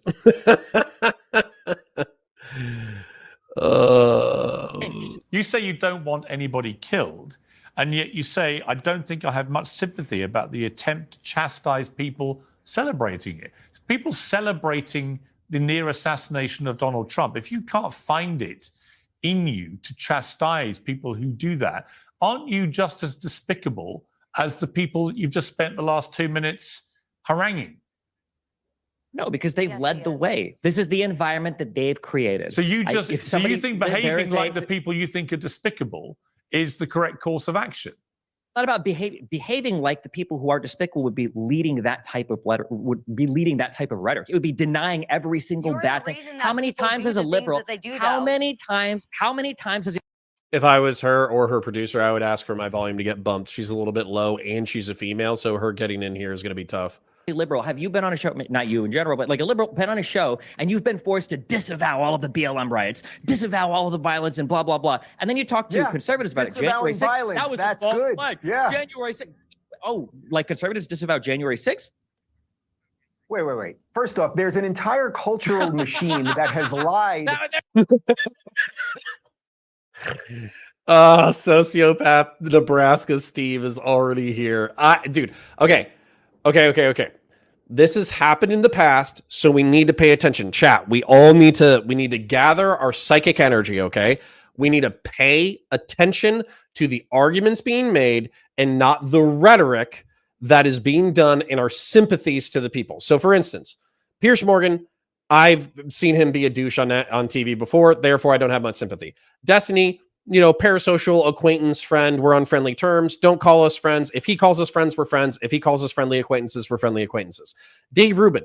Used to like Dave Rubin a lot, but I caught him in so many debates where he just didn't know what the fuck he was talking about, but he was being assertive about it, that I realized that he's basically a midwit grifter asshole. This chick, I have no idea who she is, so I have an open mind about what she's going to say. So let's write down what Destiny said. That way we don't get sucked into the parasocial schizoid shit. So Destiny says, or excuse me, let's start with Piers.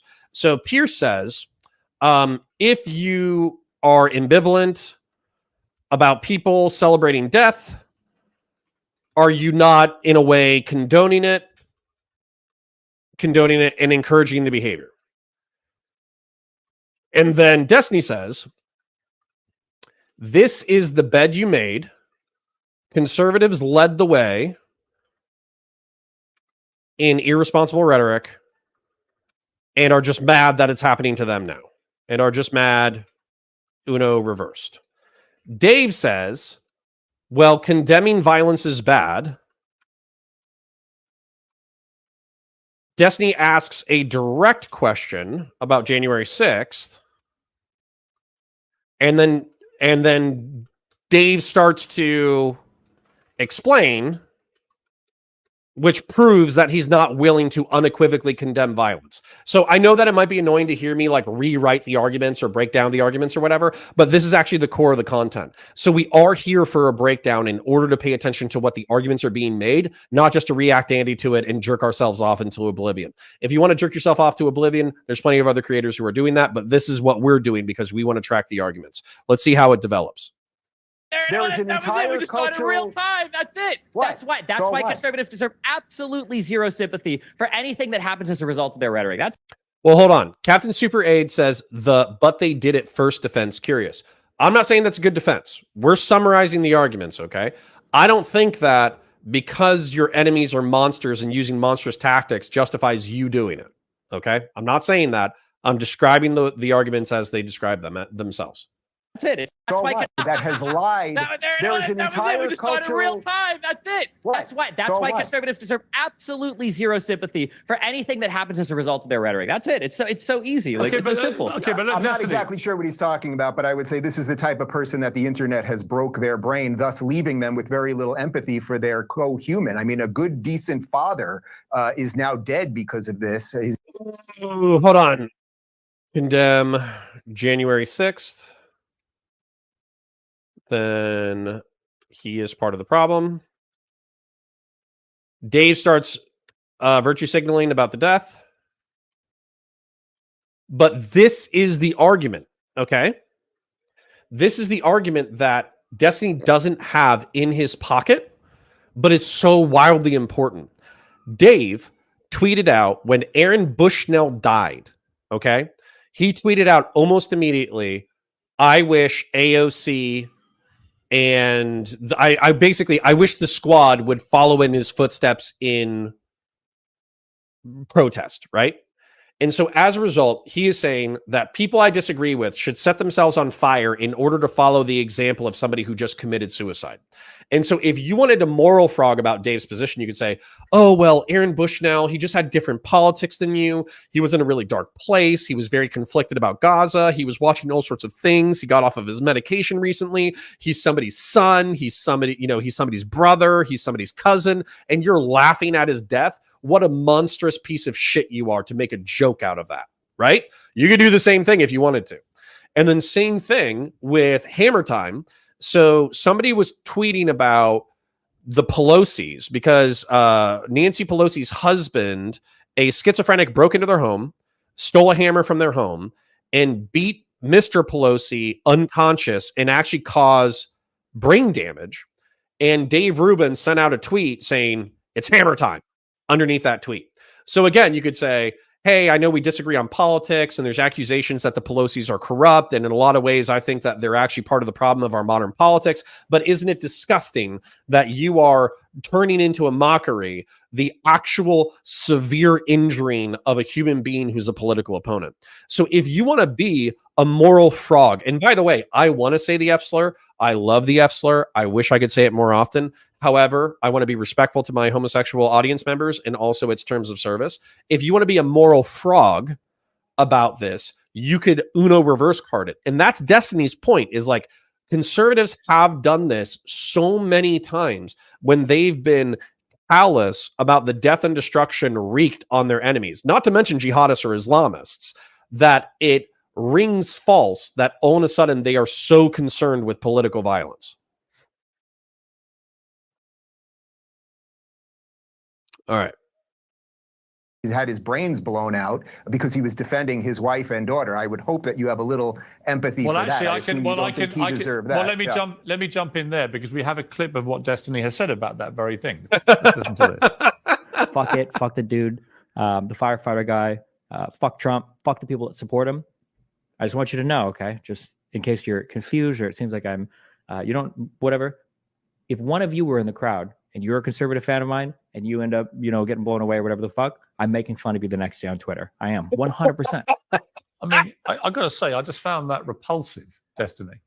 I wish that there is no room. There is no room for the hand wringing, and I will not participate in this anymore. It's not hand wringing. The hand wringing. No, it absolutely is. No, it's just that you are positioning yourself. So well. No, but Destiny, let me explain to you. Conservatives can say anything. No, I'm not a conservative. They can have any conspiracy theory. I'm not a conservative. They can have any plot. They can do anything, and then liberals are supposed to sit here and be like, "Oh my God, it's so tragic." No, Destiny, absolutely not. Let me explain. Let me explain my position. I'm not a conservative.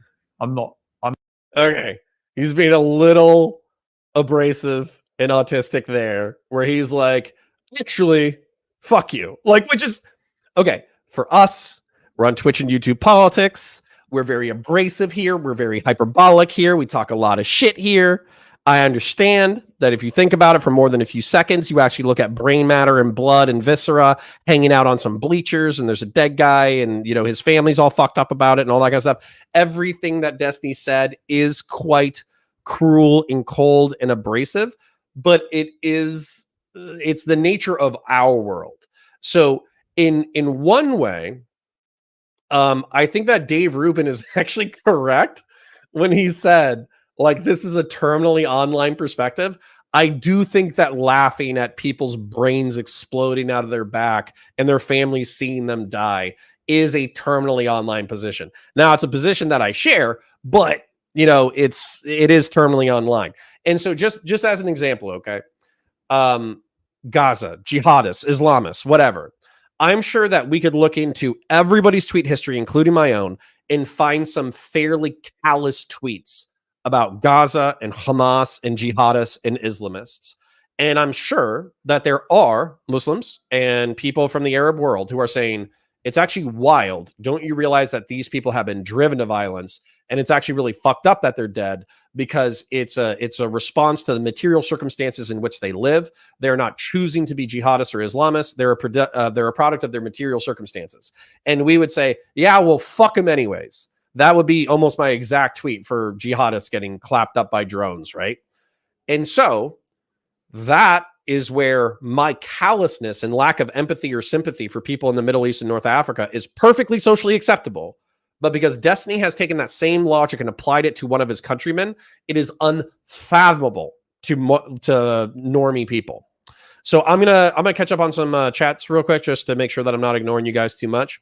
Jimmy Bean says, Destiny has shown empathy to other side in every argument I've heard him, so not showing any here is why I'm frustrated. Well, Jimmy Bean, you have to understand that Destiny, I literally do think that he's a sociopath in some regards. And I've described him as being able to feel empathy but not sympathy, meaning that he is able to identify with your perspectives and articulate them properly, but he does not feel your vicarious pain. And so your sense of betrayal is understandable because you're like, hey, I thought this guy understood me. Why the fuck is he being such a douche to people who are like me? I totally understand that. I absolutely understand that. However, a lot of veterans of his community, people who have watched him go through drama cycles before, they will know that this is the way that he is. He tries to communicate with a political opponent for prolonged periods of time. For instance, there was the lefty arc where he tried to communicate with socialists and communists, but eventually he gets so frustrated by not agreeing with them and then presenting the same arguments that he tries to debunk over and over and over again, that eventually he freaks the fuck out. And then he's just a total dick to these people in some pretty egregious ways. So, yeah. So I'm sorry that you do feel that way, but unfortunately, if you were familiar with Destiny's content for the past decade, it's horrifically predictable. K Soko says, Destiny sounds like my parents giving me a lashing about the boy who cried wolf. I mean, relatively speaking, that's true. Philip Banks, you can expose a double standard and still not condone your own side doing it. Philip Banks, I agree with you, and that is probably my position. I think that Destiny laughing about this on national television does make the situation worse. It's funny, but it's Schadenfreude, which means, having pleasure at somebody else's pain or grief. It's bad for you and it's bad for the country. It can still be funny and fucked up at the same time. As a matter of fact, most things I think are funny are pretty fucked up. Christian Blair says, I want you all to remember Destiny rhetoric was not different towards fighting leftists and Palestinians. Can cons never give a fuck? Yeah. And that's the thing is we've seen this before. Gassim says, I don't think you'll find any Cal's tweets in my Twitter, but your analysis is accurate. Thank you kindly. I appreciate that. You guys are talking to each other. You got that sympathy, empathy backwards, Connor. Kyukin, somebody else said that, but I don't agree, or at least it was taught to me a different way. So empathy definition, the ability to understand and share the feelings of another. Sympathy definition, feelings of pity and sorrow for someone else's misfortune. So that's the thing is like sim is feel, M Latin root word, because these are close to synonyms. Put in or into, bring to a certain state. So I would still argue that mine is correct, but I don't care. As long as you understand those definitions, I don't care. As long as we understand each other conceptually, even if we're using different words to describe the concepts, that's fine. Eric Coda says at Counterfire, you should check on Trent Harr's critique of Destiny's position. Maybe I will. Christian Valeris, also, he doesn't get any charity to his views regarding Trump. He gets castigated for having Trump TDS. Yeah. So anyways, sorry. Distracted from the content. Let's continue. But this is funny. It is meaty. It is good. I'm not on either side in your race, right? Here's what I think about what you did. You'd like to fire off, as you've done so far in this debate, about your fury at how disgusting Republicans are, how inhumane they are, how they never have any empathy, blah, blah, blah, blah, blah, blah, blah. And then you yourself actually are exactly the person that you're describing. You are inhuman. You are somebody who seems almost gleeful that a young firefighter with a family, with a wife and children, who he was protecting as he was shot dead, that he deserved what was coming to him because he went to a President Trump rally, a man who was president of the United States until recently for 4 years and maybe again. You sound almost gleeful, Destin, and I'm sorry. That makes you, frankly, despicable. I don't think I'm gleeful about anything. I don't think anybody should die. I don't think anybody deserves to die. But you want to talk about gleeful? Look at the conservative response to Pelosi's husband when they broke in. I can answer that. Mainstream media figures I can answer that. I don't care. I can answer that. With all due respect, I don't care what your answer is. Let me answer that. The reality is that conservatives have been turning the temperature up on the rhetoric. They have been making fun of these types of events for years, and now when something happens to them, now they're looking for sympathy from the liberal side. Absolutely not. It's insane. It's unhinged that you can conduct yourself in such a manner and expect people to feel sorry when things happen. Why should? Okay, this is a weak argument. So hold on. Somebody did this earlier, and I appreciated what they said. It wasn't Jimmy Bean. It was somebody else. It was another semi-conservative person. Philip Banks. So Philip Banks says you can expose the double standard and still not condone your own side doing it. That is the adult position. Okay, that's the adult position. But you need to remember that Destiny is not here to be the adult. He is here to be content. And so I'm not saying that this is conscious, by the way. I don't know if this is conscious. I was actually going to DM him and ask him this. So when I went on to, just as an example, this is going to be a little rant. You're going to have to deal with it. When I went on to fight Dan and fight Pisco and fight Destiny about the Supreme Court ruling, there is a more adult way to approach that conversation in which you don't use profanity, you don't cuss anybody out, you walk them through your perspectives, et cetera, et cetera. You take the high road rhetorically, right?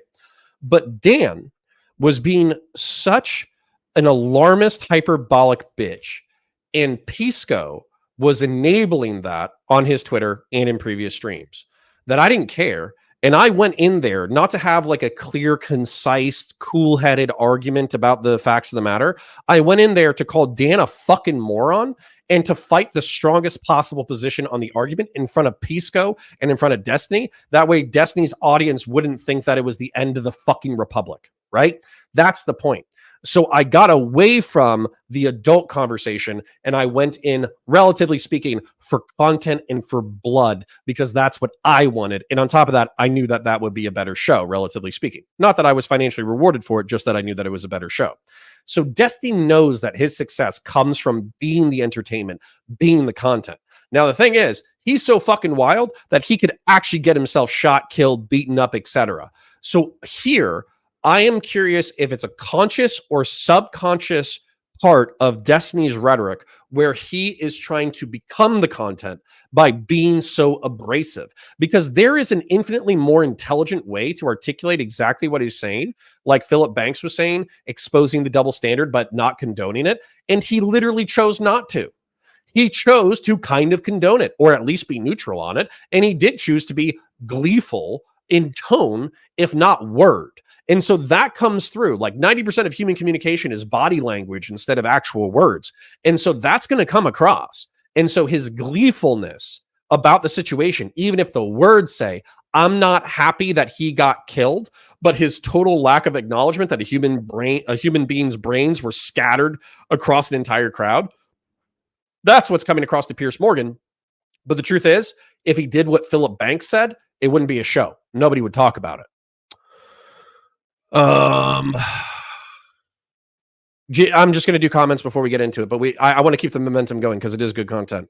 Jimmy Bean says, I'm old, I guess, but he has a massive following. I don't think it's far off to think DGG or Destiny's Person would want to make Stream Daddy laugh and pop a shot at someone. I mean, maybe. I don't know. I don't think they would do a post-ironic.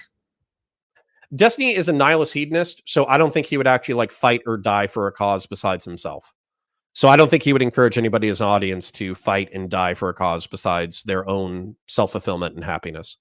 Eric Oda says, of don't worry, Pisco got his ass chewed by Sitch at Counterfire. Based.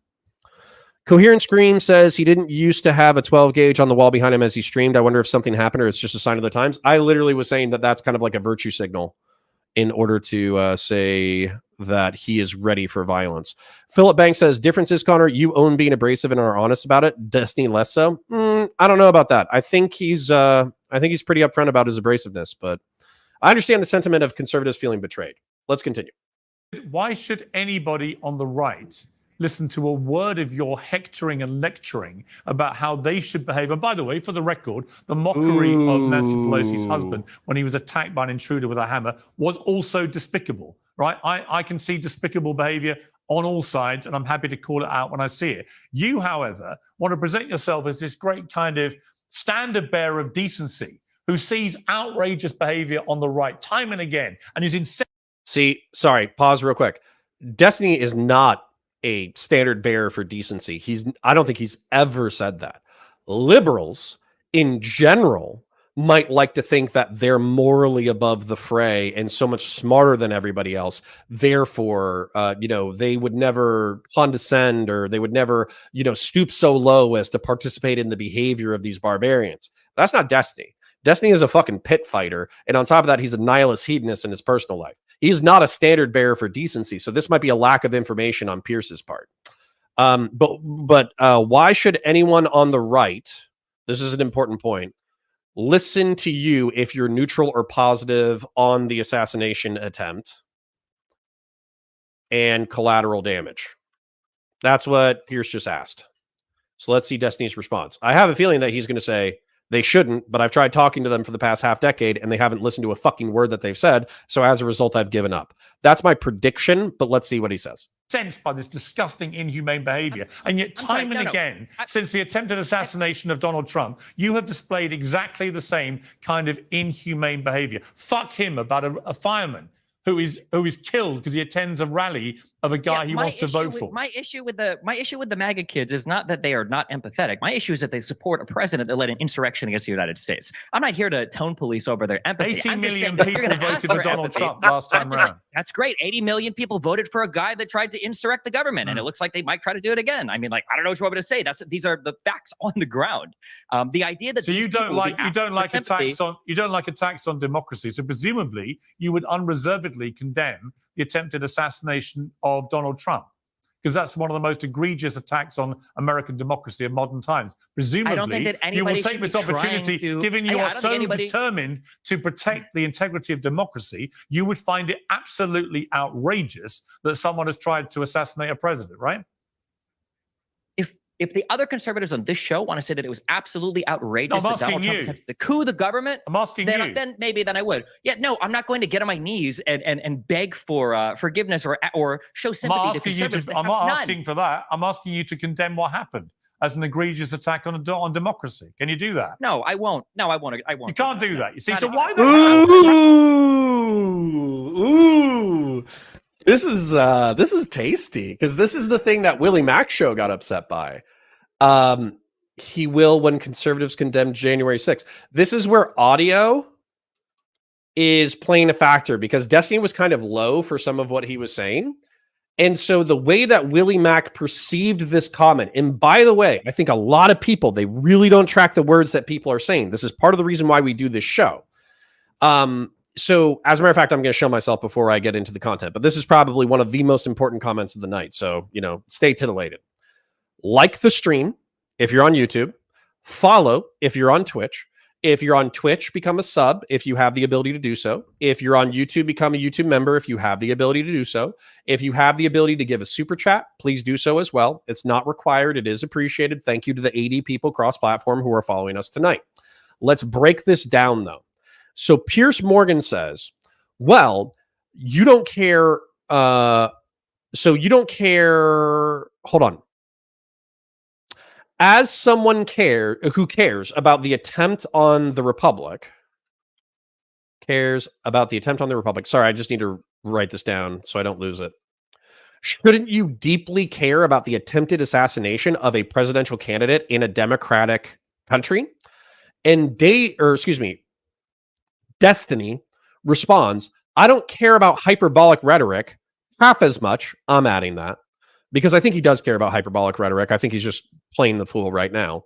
But I don't care about hyperbolic rhetoric half as much as I care about the fact that conservatives support a candidate who tried to destroy the republic by usurping the government. Okay?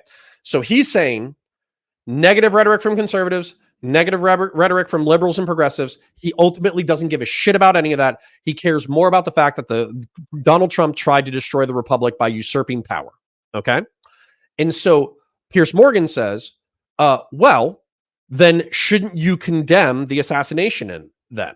Shouldn't you condemn? Let me write that down. Shouldn't you condemn the assassination? And Destiny says, this is important. This is to Willie Mack in particular. I will condemn the attempted assassination attempt if the conservatives are willing to condemn January 6th. And here's the thing. If Piers Morgan was willing to listen to that phrase and pay attention to it, and he was willing, because he said this multiple times, I am willing to call out bad rhetoric on left, right, and center. I'm willing to call out bad rhetoric when the right does it, when Trump does it. I think he said disgusting things. If he was paying attention and he was taking the full weight of what Destiny said, then he should turn to Dave and turn to the other guest and say, will you, in fact, condemn the violence on January 6th?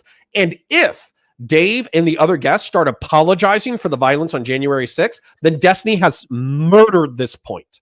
However, my suspicion is that, there's so many fucking people. Piers Morgan will instead focus on how disgusting, quote unquote, Destiny is for not condemning violence. And Destiny will continue to be obstinate because, frankly, he doesn't give a fuck. And so there we go. Frankly, Destiny, Absolutely not. why the Absolutely hell not. should we listen to Absolutely a not. word you have to say Wait, hold about... on. Why do you think... Okay. Old school. Counterpoints didn't try to destroy the Republic. All right, we're going to do this because, frankly, I think I'm just as frustrated as everyone else is. I'm going to read you this tweet exactly. I'm going to read the entire thing too.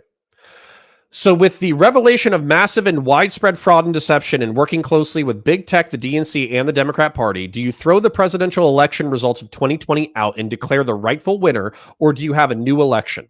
A massive fraud of this type and magnitude allows for the termination of all rules, regulations, and articles, even those found in the Constitution.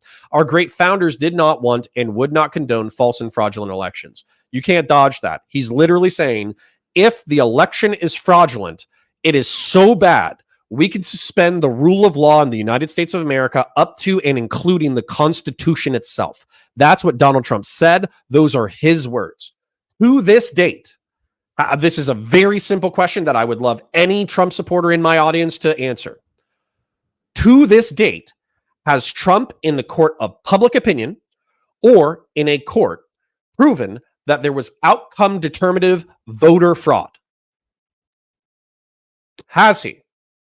Because the truth is, if Donald Trump was right and there was outcome determinative voter fraud that prevented him from seizing office, then maybe it would require the suspension of the laws of the United States of America in order to reinforce the Republic. However, if he's lying or if he's delusional, then that makes him, if he's delusional, he's incompetent and he's a threat to the Republic. And if he's lying, then he is trying to usurp the power of the Republic and destroy it. So you can answer that in your own energy. Yeah, Coherent Scream says he hasn't even deleted the True Social post. It's still up. Yeah, even if he did, I would still be able to find it. Thank God. Yes. So Clockwork. Yeah, even if Trump 100% believed that he was cheated, that what he did was still an attempt to subvert democracy unless he could prove it, which he obviously couldn't and can't. That's the way that I feel. That's the way a lot of anti-Trumpers feel. Captain Super AIDS, has any case been allowed to proceed to term, or does standing still hold this day? Captain Super AIDS, what I will submit to you is the following, and I'm sorry that I'm fighting chat, but this is important.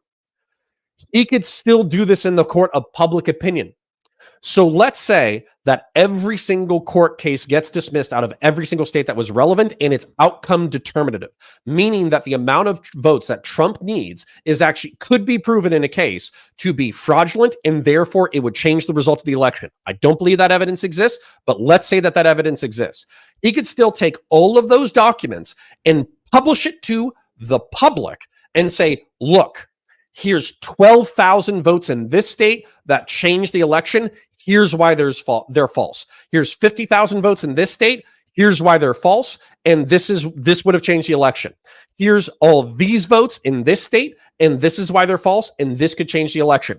And as a result, the public, journalists, and anybody who supports Trump, lawyers, they could all take a look at the evidence and say, yes, there was outcome determinative voter fraud, or they could say, no, this is all bullshit. And the fact is, he hasn't. Since the first debate with Joe Biden, he said that he was going to have a press conference about outcome determinative voter fraud related to the previous election, and he fucking hasn't.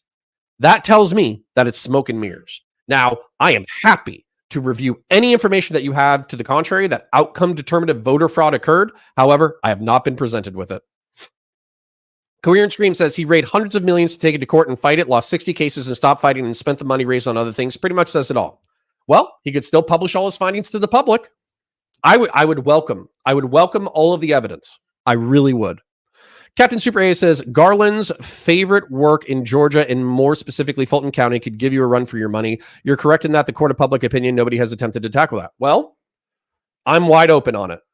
I am wide open on it. I could have my mind changed.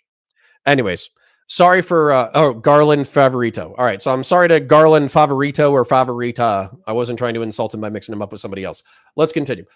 And by the way, thank you to the 75 people cross-platform who are hanging out with us tonight. Like the stream, follow, become a member, become a sub, do whatever you got to do. Do a super chat if you got it. Appreciate you. Let's continue.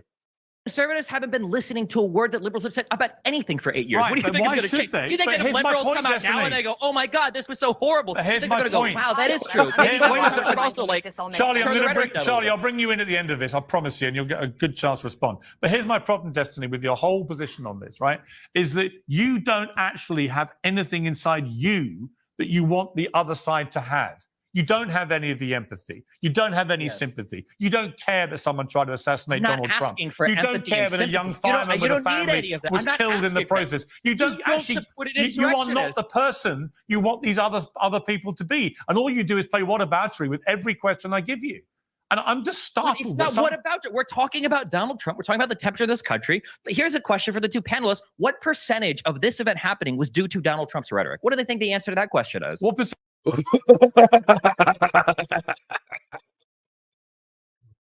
I frankly can't wait for the answer to that question.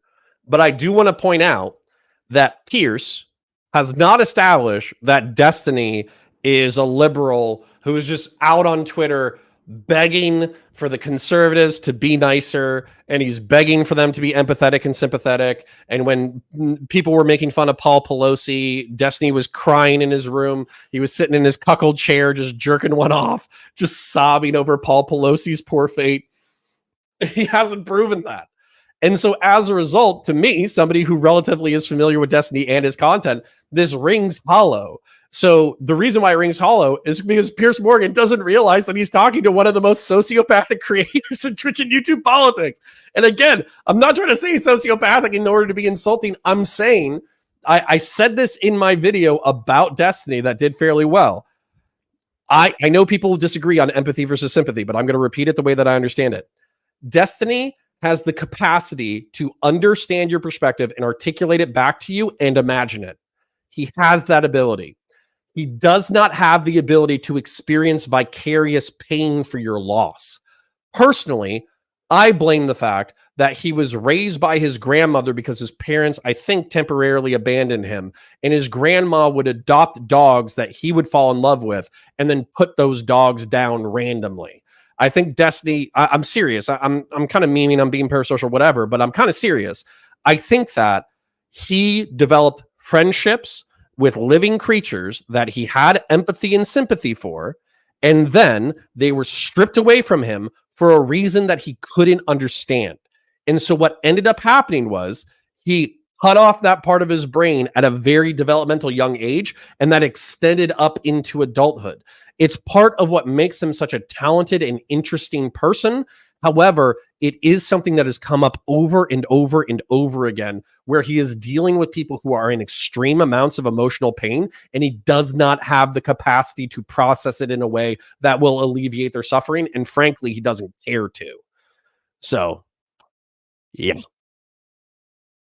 Is it really that hard to believe that there are people out there that feel the way Destiny does? Absolutely not. In some regards, I feel the same way as Destiny.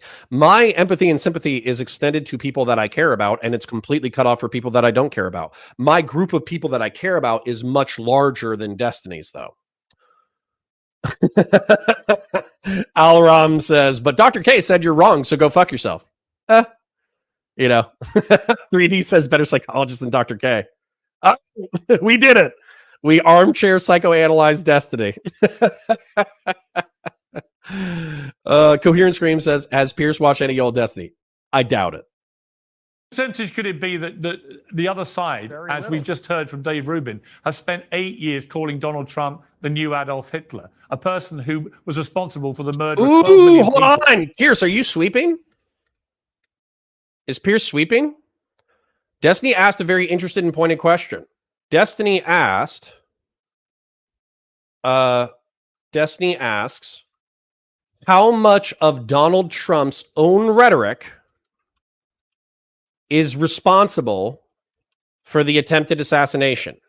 And the reason why I want to hold this question in particular up is because, one, it's a good question. Two, it's a pointed question. Three, it would gauge how good faith the other panelists are if they were willing to say, like, yeah, I think he said some wild shit. I think that's partially responsible for the reason why people hate him. But if they're like, nah, it's all exaggerations, it's from the media, et cetera, then they're exactly what Destiny's talking about. So hold on. Let's think about this just for a second, though. Will you? I'm losing it. Oh, will you say how much is responsible? So let's think about this and let's answer the question for ourselves as a chat. Trump ran on harsh immigration policies. He ran on not letting Muslims into the country. He did not run on anti-LGBTQ rights, but there's plenty of people in his caucus who are anti-LGBTQ rights. He is aligned with extreme social conservatives and evangelical Christians. He did appoint Supreme Court justices who repealed Roe versus Wade. And then if we think about the rhetoric surrounding that, you have normie Muslim families getting screwed over immigration. You have Central American immigrants who are dying along our border because they're being denied entry into the country. Now, they're also dying for other reasons too, but let's just say that that's Trump's fault for the sake of like being the opponent to Trump. And then the abortion thing is huge because you have stories of women who I don't think too many of them have died. I think I don't even know if any of them had died, but you're talking about women who are having medical emergencies, who are bleeding out in emergency rooms, and they're being forced by doctors to stand by until they're on death's door in order to perform medical emergencies because of the repeal of Roe versus Wade related to pregnancy. So if you look at all of that, Trump did that.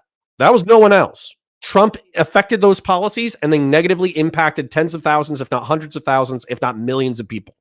Okay. So he is at least responsible for that. Let's see how they answer. Percentage of this event happening was due to Donald Trump's rhetoric? What do they think the answer to that question is? What percentage could it be? Ooh, interesting. Tech Heresy has a really good question.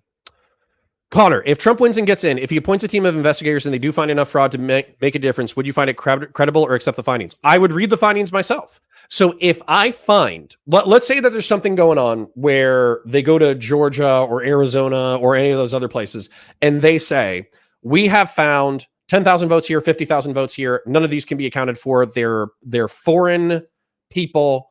They're not United States citizens. They don't have birth certificates, et cetera, et cetera. If Trump's opponents cannot come up with documentation verifying that those people are citizens of the United States of America, I would find that compelling and potentially change my tune about Donald Trump. Okay. But I would need to see the evidence myself, and I would need to wait for rebuttal evidence from an opposing party before making a decision. Be the other side, as we've just heard from Dave Rubin. ZB says pure delusion. One of the, not you necessarily, okay? I don't know what you're talking about, but one of the things that's frustrating to me, not saying that ZB did this, but if you're going to have a negative comment about what I'm saying or what a panelist is saying or something, then use pronouns or proper nouns in order to describe what is going on. So you said pure delusion. Say, Destiny is purely delusional because he believes that the left is not worse than the right on this issue. Or say Piers Morgan is delusional because he is not engaging with what Destiny's saying. Or say Connor is delusional because he is considering the voter fraud. Or say that I am delusional because I'm not considering the voter fraud. Use proper nouns so I know what you're talking about. Has spent 8 years calling Donald Trump the new Adolf Hitler, a person who was responsible for the murder of 12 million people. Okay, Jimmy Bean says, didn't they destroy the documentation in some places? Literally don't know, but I think that's a problem in the investigation somewhere. Okay, so here's my thing. So about what, K-Soko? I know you're fucking with me because I saw you having fun in chat earlier, but what am I delusional about? Give me specifics. And then Jimmy Bean says, didn't they destroy the documentation? I want to address that real quick. So you would still have electronic records and you would likely still have names and addresses.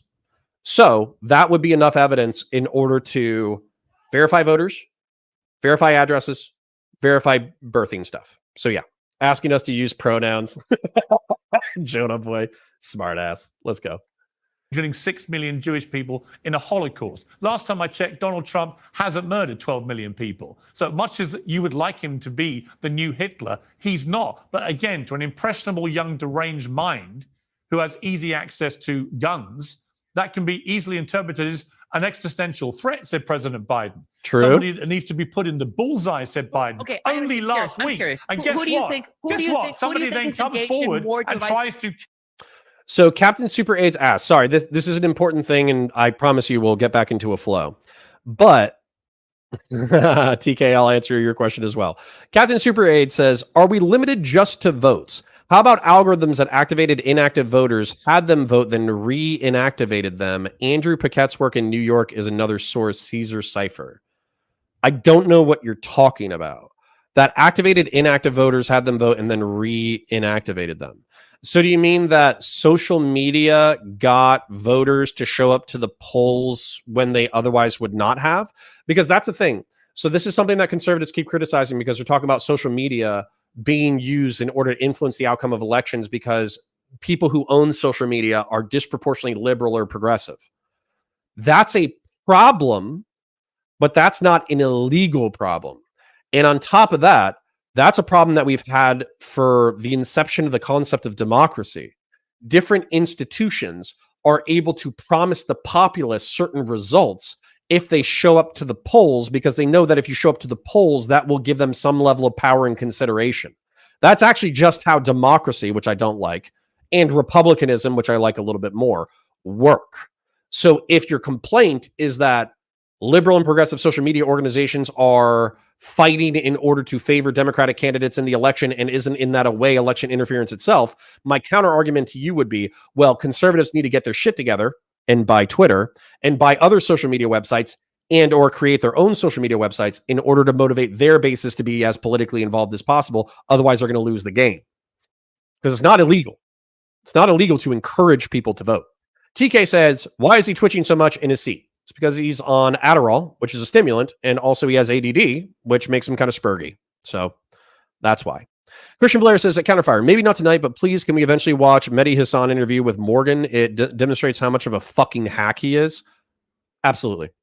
Absolutely, we can. DM me and remind me. Because like I hate Mehdi Hassan so much, which I understand that you're saying that you might hate Piers Morgan so much, but I hate Mehdi Hassan so much that it's going to trigger me, so I'm never going to think about it intentionally. But if you remind me, I'll do it. All right. You guys are fighting about fake ballots? Cool. Kill the existential threat. Rhetoric? Who was engaged in more divisive rhetoric over the 8 years? If you had to guess, if you had to assign a rough percentage, Again, you're playing whataboutery. Again, you're deflecting. Ooh, hold on. Sorry, this needs to be pointed out. Piers Morgan is catching the whataboutism, but I would like people to engage with what Destiny's saying, because he's going to say, if we did it one time and you did it 10,000 times and you're calling out the one time, you're being disingenuous. So if Piers Morgan continues to point out the whataboutism, but he won't hold his conservative guests' feet to the fire, I would view that as a bias. Just as it's not what Joe Biden did. So, sorry, question. Bud123 says, is Elon Musk effectively a conservative now? Do you think Elon is going to influence the election greatly? Yeah, absolutely. He said that he puts his full weight behind Donald Trump. Yeah, 100%. He's a conservative or a Republican or somebody who prefers a right-wing populist to Joe Biden. 100%. Last night, just as Joe Biden did with Lester Holt on NBC last night, every time he was asked, have you done any soul searching about your own rhetoric, your own ill-advised use of language, he deflected it back to attacks on Trump. And you're doing exactly the same thing with Republicans. And I will do the exact same thing. You say Republicans you say that they are lacking in comment when Donald Trump was saying Second Amendment people could maybe do something about Hillary Clinton. Like, no, it's absolutely deranged. The double standard that's being asked here is insane. And you heard both of them say it earlier. How much did Donald Trump's rhetoric contribute to the current environment? Oh, not much at all. Like, no, yeah, I'm not going to say anything to these people. Of course not. You see, Destiny, seem oddly unversed in any of the current events that have happened over the last couple of years. First off, politics is downstream from culture, right? And what has happened to our culture in the last 8 years? What has happened to our culture is that the mainstream media has lied about everything, always to the detriment of right-leaning people, whether it is...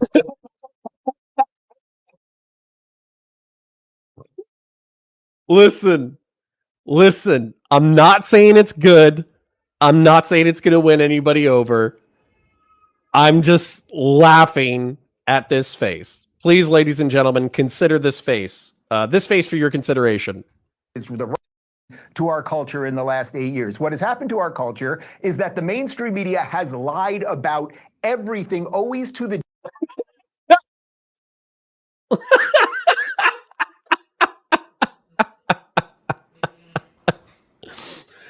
Now, in person, if you did that to me, one of two things is happening. We're friends and we're fucking with each other, or we're enemies and I might slap you in the fucking face. That is so rude. Still incredibly funny. All right. Holy shit. This is a work of art right here. That's what this is. Detriment of right-leaning people, whether it is the Russia hoax or COVID or Brett Kavanaugh's a serial rapist or the Covington kids are racist or Jesse Smollett was hoaxed, was lynched, or whether it was very fine people on both sides.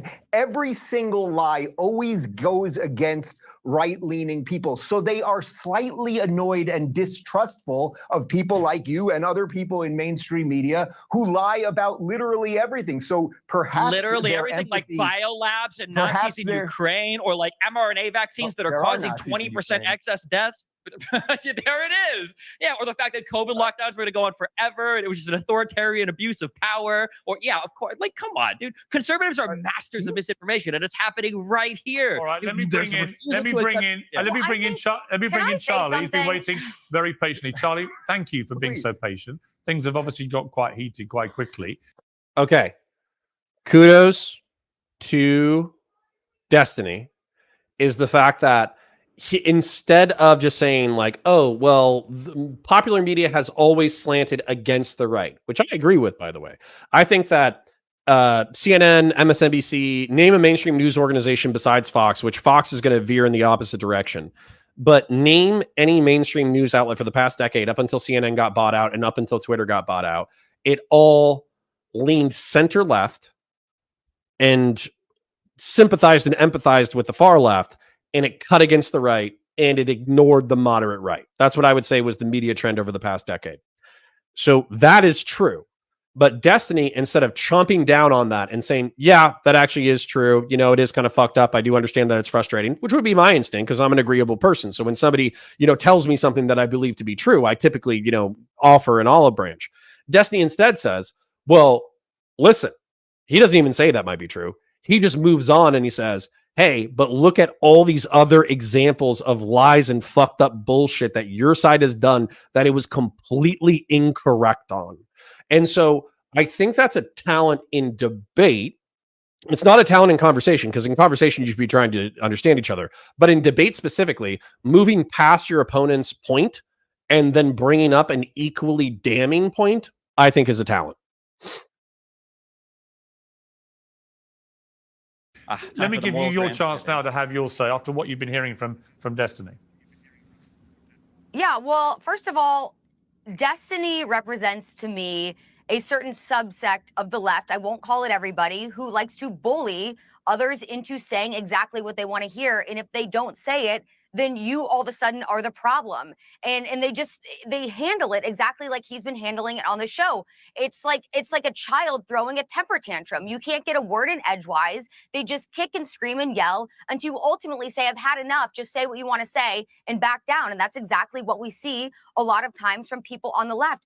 And it infuriates me, because just like we saw on Saturday with the near assassination of Donald Trump, which that is exactly what it was. It was an assassination attempt, yet we have, Dave, like you.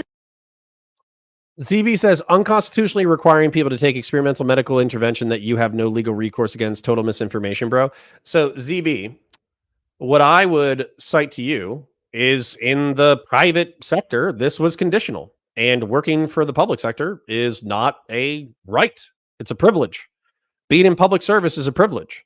I got stabbed with a dozen diseases that I don't even know what the fuck was in them when I joined the Marine Corps. And I didn't give a fuck, because I signed on the dotted line. I said, I'm going to do whatever the fuck you tell me for the next 4 years.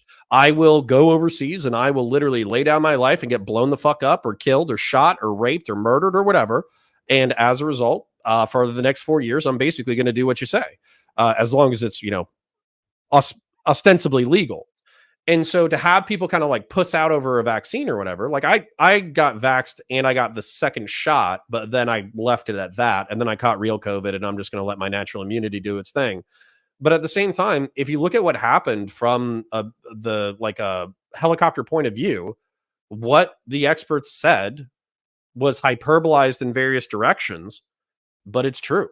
It's just true that if you get exposed to the disease without being vaxxed, you have a higher chance of developing all of the secondary side effects. And if you get vaccinated, you can still have all those negative side effects, but it's like a factor by a dozen lower. So unfortunately for the anti-COVID people, I respect your right to not take shots. Okay. I really do. I respect your right to say, you're the government, you're telling me to do something. The fact that you're going to try to force me to do something makes me wildly uncomfortable. I object to this. I am not your property. I am a free human being. Therefore, therefore go fuck yourself. Philip Banks says, Connor, in New Zealand, it wasn't a public service, private sector thing. It was a compulsory for a bunch of vocations, be they private or not. Well, that I'm going to go ahead and call a skill issue because you live in the Commonwealth. So you are effectively cattle. You have a monarch. You have the divine right of kings. You have a constitutional monarchy, which is better than, most people. I'm not saying that New Zealand and, is actually like, I don't know. Are you guys even a part of the Commonwealth anymore? But the point is that you have like the King of England, or formerly did. So the point is, like, you are effectively cattle, whereas Americans aren't. So my apologies to you and those who live in the Commonwealth. Womp womp. ZB, you seriously believe you can force people to take medical intervention without informed consent? I think the federal government can to federal employees. I don't think they can do so to private sector folk. I think if you're a private citizen, no. I think that's immoral. Coherent Scream says, the one thing with hundreds of thousands of fake voters in Georgia seems like a place to start. Can you get that docket info? That would be fantastic. Captain Super Aid says, evidence that is not allowed to get to discovery because the cases are bounced out on procedural claims. Yeah, so presented in the court of public opinion, Captain Super Aids. Go get us the evidence and then show us how there was a shitload of fraud. I would love to take a look at it. Also, if I remember correctly, this was addressed by the Attorney General of Georgia and the Georgia Bureau of Investigations, which is not a progressive institution. Al Ram says, so in short, you're kind of a pussy if you don't get vaxxed, but you have a right to be one? Absolutely. That's exactly what I'm saying, as a matter of fact. I think that if you die because let's face it, vaccines are pussified versions of diseases. If you die to the pussified version of disease, then let's face it, it was probably going to happen anyways. But if you're saying, I am scared of the pussified version of disease, and I believe that I have the right to not take it, sure, you absolutely do. I will not force a cop to come to your house to point a gun in your face in order to make you take medicine or shots. You are 100% correct. Let's continue. You mentioned all of the mainstream media putting out egregious headlines such as from CNN, Trump removed from stage by Secret Service after loud noises startles former president and crowd, which completely mistells what actually happened. Accurate. Here it is. This is the conservative. This is the game right now. It is not accurate. It's live right now. You know, Fox News ran that same type of first headline, of all, right? we are allowed right? in this country to ask questions. No, dude, I hope he does it. He asked twice, and I swear to God, somebody turned down his volume. You know that Fox News had the same type of headline, right? Because they hadn't confirmed anything yet within the first 20 minutes of the story breaking. So if he repeats that and she doesn't answer, then she is exactly what Destiny's talking about. Questions. There was a lot of things that were very off on Saturday, and other from the way that the Secret Service handled. So, I love this country. God bless, I guess. Yeah. You can see. There you go. He should have pressed. Listen. It's always easier as a fan or a viewer of debates in order to criticize somebody's performance or whatever, but he should have pressed. He could have made her fucking eat those goddamn words. I guarantee it. He immediately resorts to here we go. Yes. Here we go. That is exactly the childish demeanor that I'm speaking about. On Saturday, don't talk over each other. Let me just ask you this, Destiny. You were asked on that clip we played earlier if you'd have the same attitude if your parents had been killed at a Trump rally. And you replied, it's less end-of-life costs for me. Would I lose sleep over it? No. Do you understand how grotesque that sounds? It sounds grotesque, but the environment that we're in right now is grotesque. Why do you want to sound grotesque? Listen, it's funny. It's funny to me as a Twitch and YouTube political viewer because I don't have autism. What I would say is, Piers, I exist in the online debate space. It's very hyperbolic. When I said that I didn't care if my parents got killed at a Trump rally, I was joking. And also, I'm a very wealthy man, so I'm actually not too concerned about end-of-life costs. That's what I would have said because I don't have autism, and I'm not trying to have my parents disown me because I said that I don't care if they get murdered. But this is Destiny. He's a little bit of a sociopath. He's a little bit autistic. Let's see how he responds. in gotta behavior. understand. You cannot engage in behavior that leads us to this point, that brings us to the precipice, and then say, "Wait a second, wait, are you taking this a little bit too far?" So just to be clear, hang on, Dave. We are Hang on, exactly here just to be because clear, of what conservatives have said. just to be over the clear, last 8 years. Destiny, Here we are. if it was close members of your family or close friends who had gone to that Donald Trump rally and who'd lost their lives, one did, and two are critically ill, wounded. If they had died there, you would lose no sleep over that. Is that your position? Of course, I would be sad. It would be tragic, of course. And the closer they are to you, the more sad it would be. The same way that if you had a child that tried to rob. No, bruh. No, okay, listen, I'm leaning into it a little bit, okay? I'm not trying to be too big of a dick, but like, this doesn't sound like Destiny articulating his actual capacity to have emotion towards his parents. This sounds like him describing what should be happening for a person. It does sound like a serial killer, trying to describe what emotions a human being should have, not the emotions that they actually have. Rob a store and the child got killed by the police. That would also be tragic and so sad. you wouldn't think, but I mean, like, you wouldn't at think the end fuck of the day, them because they're your family. Then you'd have a different rule for your own loved ones.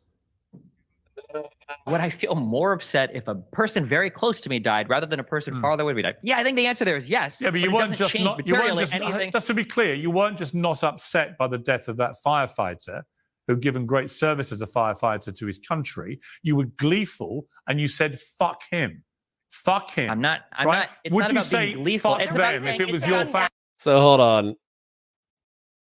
ZB, he's not joking. Connor, I know grifting off his audience feels great for your livelihood, but be honest about the grift. ZB, you dumb bitch. I don't know how many fucking memberships and Twitch people have fucking joined or whatever, but so far we've had like one super chat. Now, I'll admit that on previous nights we had a little bit more money. That was kind of nice. And, it's all going to the editor because our revenue is underneath what the editor is. But all my revenue for online shit comes from fucking Warhammer right now. Seriously, 99% of my revenue comes from Warhammer. I shouldn't be hanging out with you beautiful, fine, amazing, 80 plus people cross-platform on this beautiful night. But I do appreciate you being here, but that's because I enjoy the content. I'm not grifting. I'm not making money saying things I don't believe. I'm saying things that I do believe, and then some people happen to give me money. So don't get it twisted, okay? And for your livelihood, you think that I could... So hold on. I'm going to go ahead and read this myself. So far, Old School has given me $2 and Clockwork has given me $2. I think last night or the night before I made like 40 or 50. Last night or night before that, I made like 40 or 50. And then I think I got a check from Twitch for like $75, right? And so I think like last month's revenue was like $200 or $300. You think I can live off of that with a family? I'm sorry, I'm getting one guide. But you think I can live off of $300 with a family of 4, soon to be 5? Get the fuck out of here. You're fucking crazy. Just because you fucking simp for fucking grifters in your time that you're not in this chat, don't project that shit on here, okay? Chill the fuck out.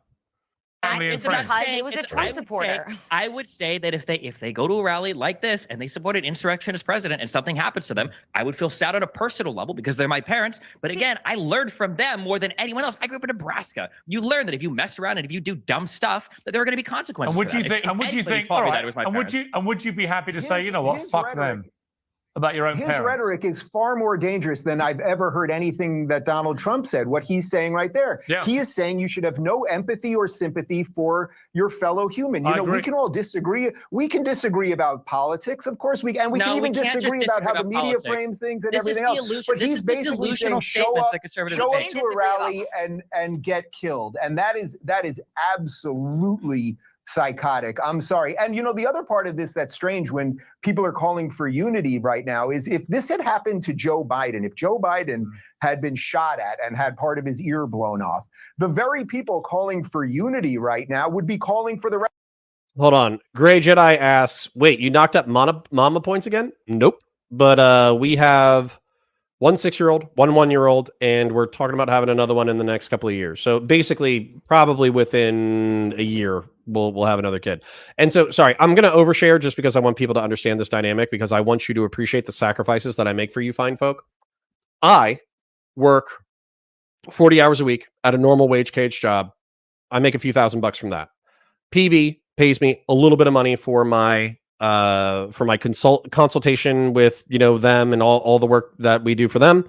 And that's a little bit of money. It's not enough to make me rich. It's not enough for me to, you know, go full time or something like that, but it helps. It definitely helps. And then I also make a little bit of money. Again, not enough to go full time, but I make a healthy chunk of change off of YouTube Warhammer 40K breakdowns. Okay.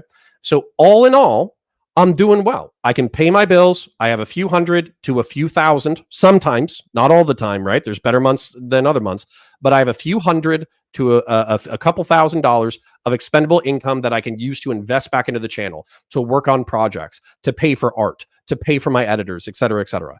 So we're not, you know, I'm not rolling in cash. I'm not a rich person, but I'm having fun, and I'm having a fun time hanging out with you guys. And politics is a side project that I want to be a real thing eventually. So obviously, you know, we peaked out at like 80 or whatever, but I don't know what the fuck you guys want, to be honest. So I just kind of bullshit and rant while breaking down content. So I have fun hanging out with you guys. That's why I'm here. I want it to be something eventually, but the truth is, it's just not there yet. I would need to see, probably, if I kept my revenue where it is right now for YouTube, for Warhammer, and if I kept all my other expenses the same, I would need to be making $2 to $3 grand a month off of this in order to go full time. So yeah, so I'm hanging out with you guys and ignoring my family because I parasocially love you. Okay, I parasocially love you guys. Okay. El Ram says, so when does the God King of Mankind show up? Because this timeline is getting stale. I agree with you there. Frankly, I would prefer a less, sorry to my homosexual audience members, I would prefer a less gay and retarded timeline. Philip Banks says, right, so fuck around and find out, Destiny, so you won't be upset at the pushback then. It's all consequences to your behavior. So hold on. Yes, Philip Banks. Destiny thrives off of negative attention. He is compulsively addicted to the stress of negative attention. He fucking loves it. He really does. He's a total sociopath. Ryan Brace says, for $5, Destiny fan here, always happy when you show up on his streams, and props to you for having patience to paint miniatures.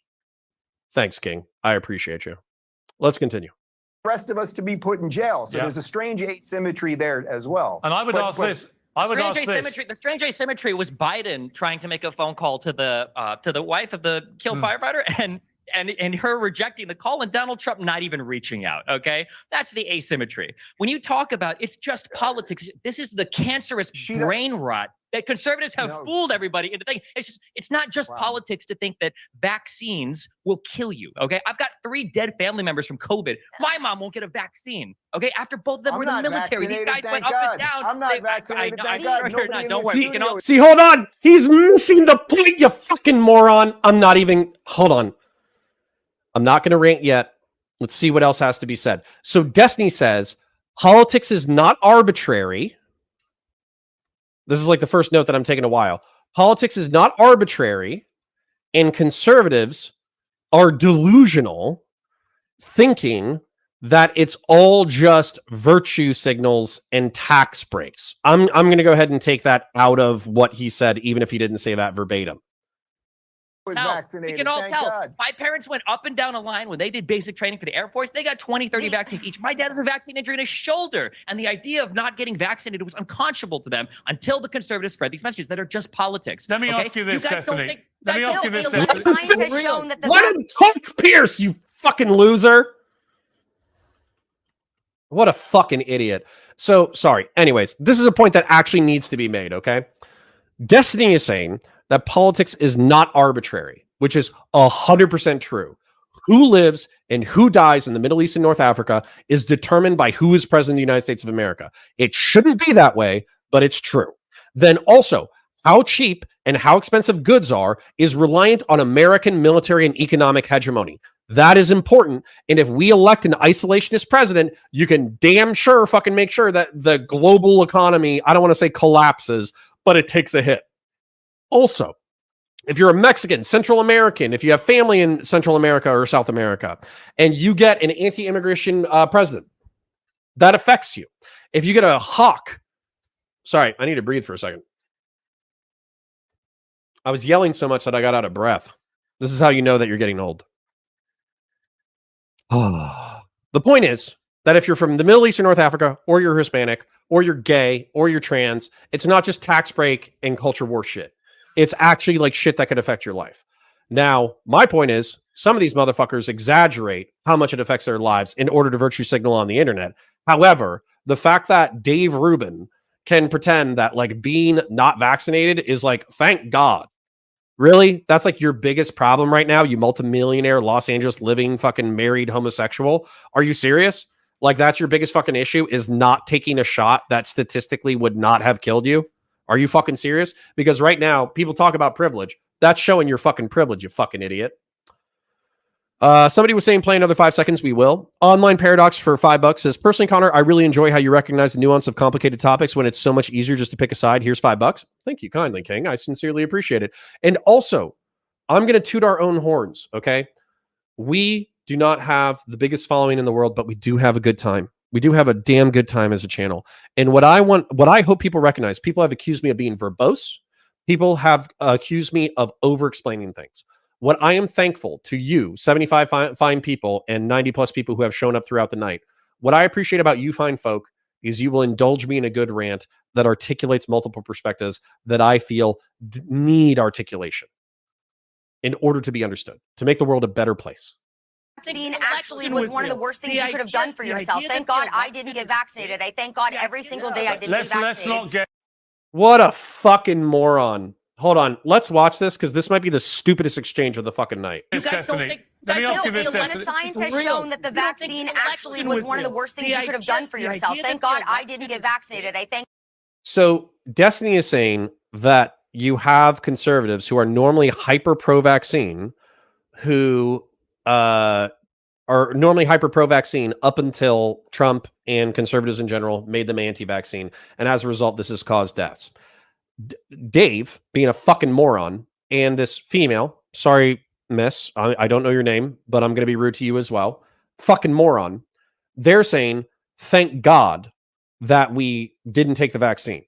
And she's saying that stats have shown that the vaccine is more dangerous than the disease. To my knowledge, this is not true. The relevant data that has come out since the fact, 2 years after, I'll admit, I was worried about this. And thank you for the dono. I'll get to it in a second. What I have read is that there is a chance for injury. As a matter of fact, there's a chance of like 1 in a few 100,000 or 1 in a million chance of injury.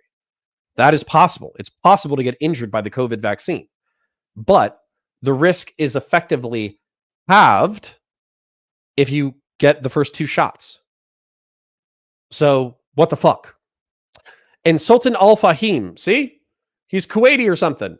He gives me $75 of AED, which I don't know what it is. So it's either made me filthy rich and I'm now a Kuwaiti millionaire, or it's in some kind of, hey, you're making some Arab money now. Yeah, that's what I was saying. So I'm a filthy rich Kuwaiti oil pirate now, or that was like dinars and it's worth, like it's worth like $6.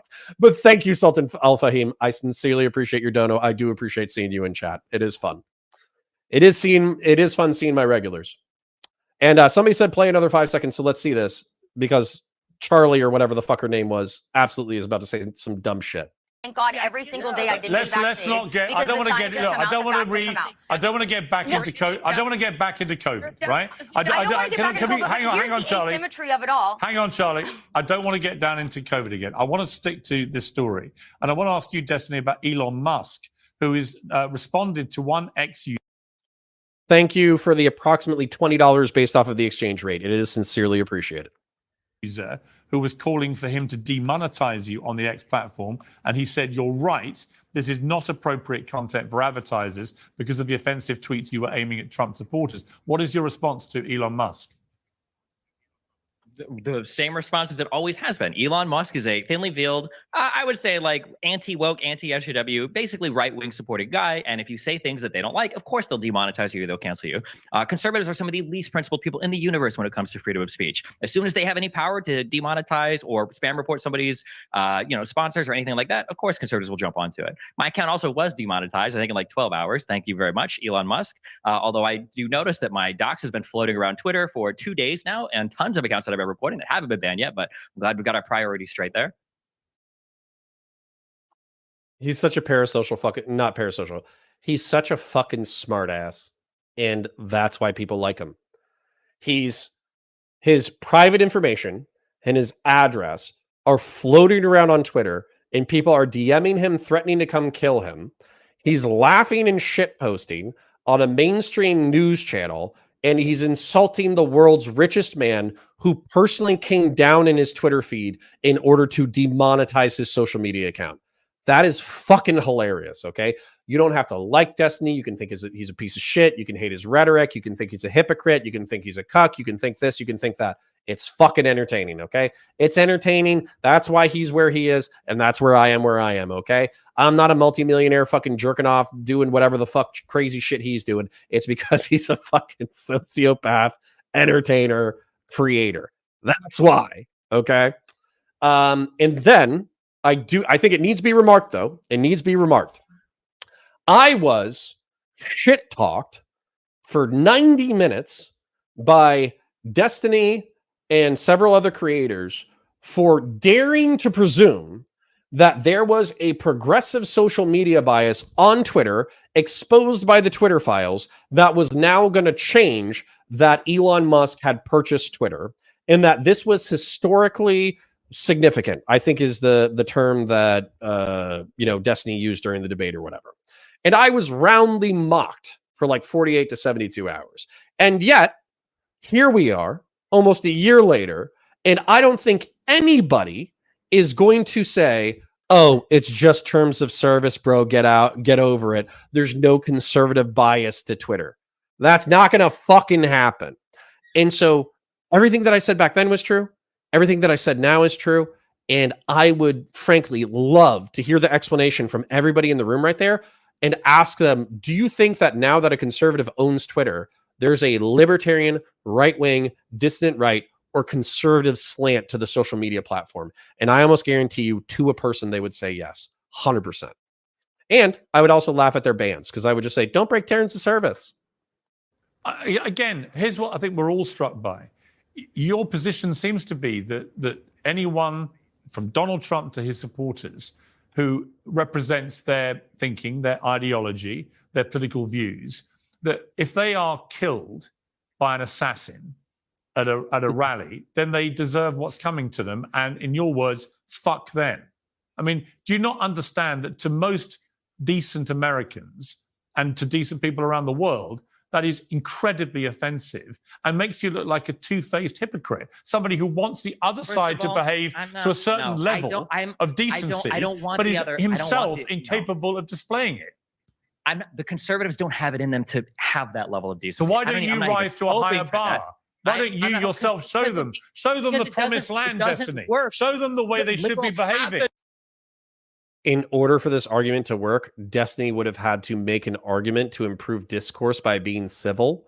As someone who has been vaguely aware of Destiny's content for 4 or 5 years, and somebody who has participated in and also orbited various dramas, I don't think Destiny has ever argued for increased politeness in social discourse.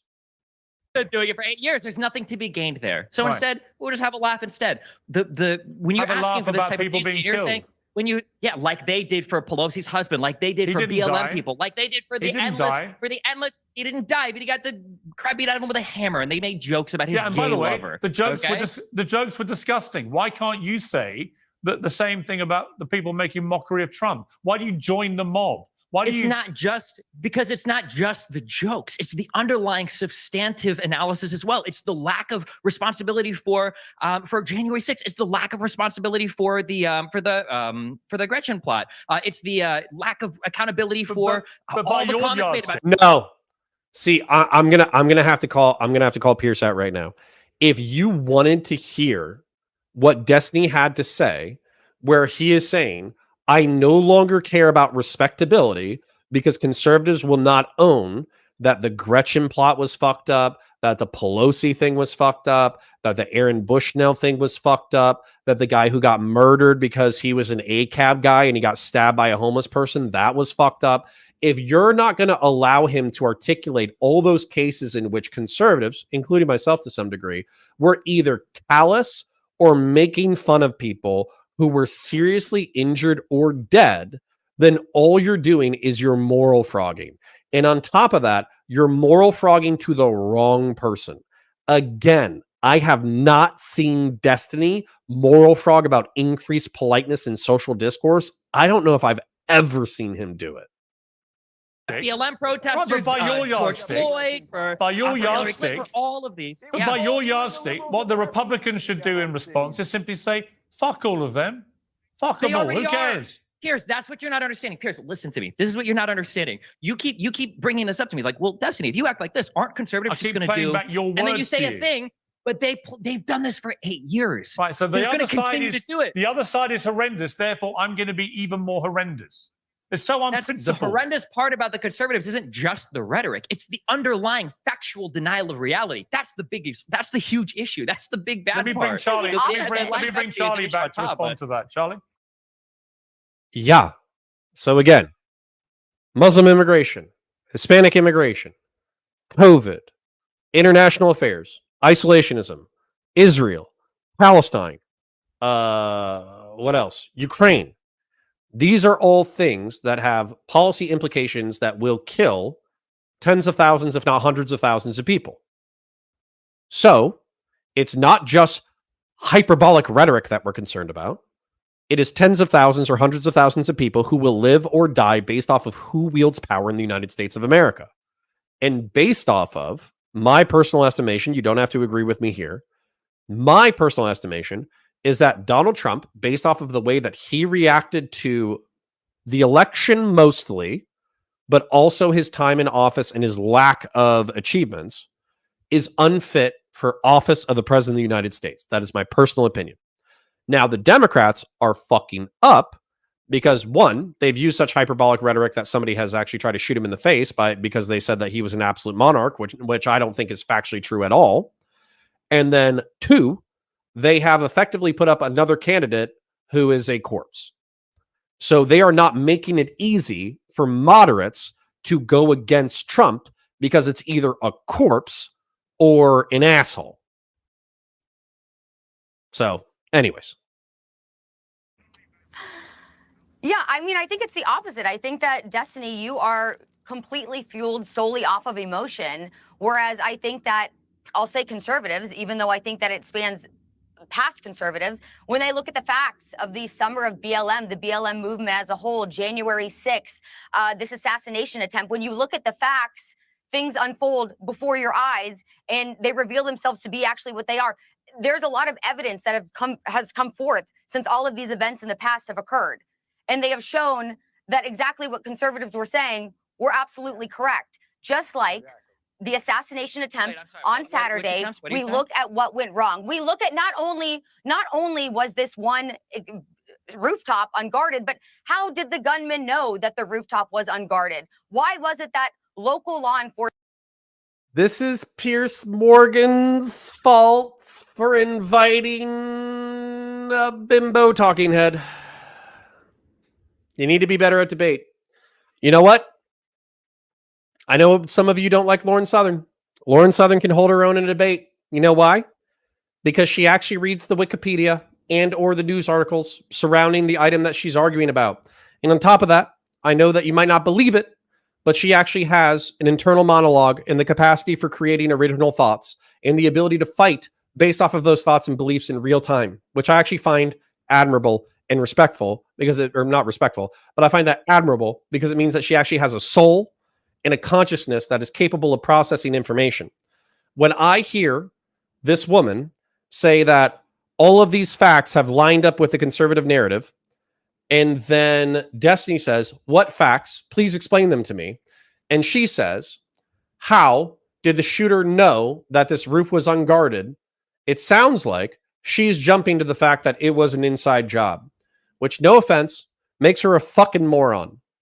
So Piers wanted to moral frog on Destiny and then invited 2 morons for backup, which I think is rough. Enforcement alerted the Secret Service moments before shots were fired. There it is. There is actually a very good question. Do you think January 6th? Do you think J6 was a false flag? I think January 6th, there's a lot of discussions to be had. I think there's a lot of facts.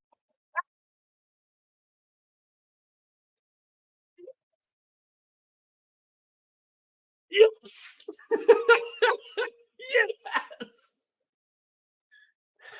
It's the Demon Mama answer. No offense, Demon Mama. It's the Demon Mama answer. What do you think about this?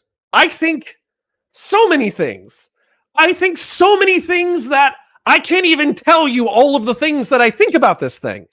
I think there's a lot of questions that we should ask about the thing that you asked me about. And I think there's so many questions about that I don't even think I can quite pick one yet in order to describe back to you. That is so fucking funny. And the reason why it's so funny is because as somebody who's participated in the debate space for so fucking long, it's so obviously a dodge because you don't know where to go next. You don't know where to go next. You didn't have a fucking follow-up and you don't have the balls to own your position. If he said, hey, is it a false flag? Then she should say, hey, actually, analyzing the evidence, it looks like this part of the Capitol was pretty peaceful. Cops let people in. They opened up the doors, et cetera, et cetera. This part of the Capitol was fairly violent, but I believe that that violence was actually instigated by law enforcement because the crowd was standing here for a prolonged period of time, and then the cops, without any violent provocation, dropped tear gas and pepper spray into the crowd, and that's what began the scuffle. And then finally, there's actually video of this one location where somebody, a violent asshole wearing all black, assaulted a law enforcement officer and broke into a window. And as a matter of fact, I can't say that that person was a leftist, but my suspicions based off of their demeanor and the way they conducted themselves did not make me think that they held conservative values. And therefore, I think they were there as an opportunist in order to create a riot, in order to make something terrible happen that day, to make conservatives look bad.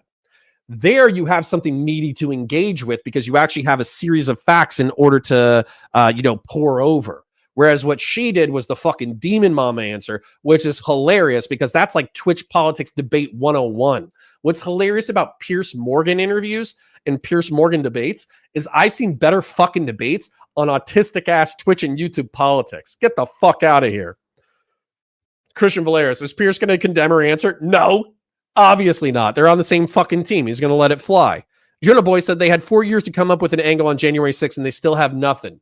Precisely. You're being fucking lazy with your rhetoric, Charlie. Step your game up. Just because you're a pretty face and you can say the right things doesn't mean that you're a fucking intellectual thinker. And this is part of the reason why I'm like, all right, I'm jealous of the ability to be a pundit, meaning that you get paid an ungodly sum amount of money in order to make a living. I am viciously jealous of these people capacity to do that. I'm sure if we check out Charlie's social media, she's probably got hundreds of thousands of followers. She probably makes a few $100,000 a year or $100,000 a year, maybe even more in order to be a political pundit. But she's a fucking asshole who is incapable of coherent thought and debate based off of her beliefs.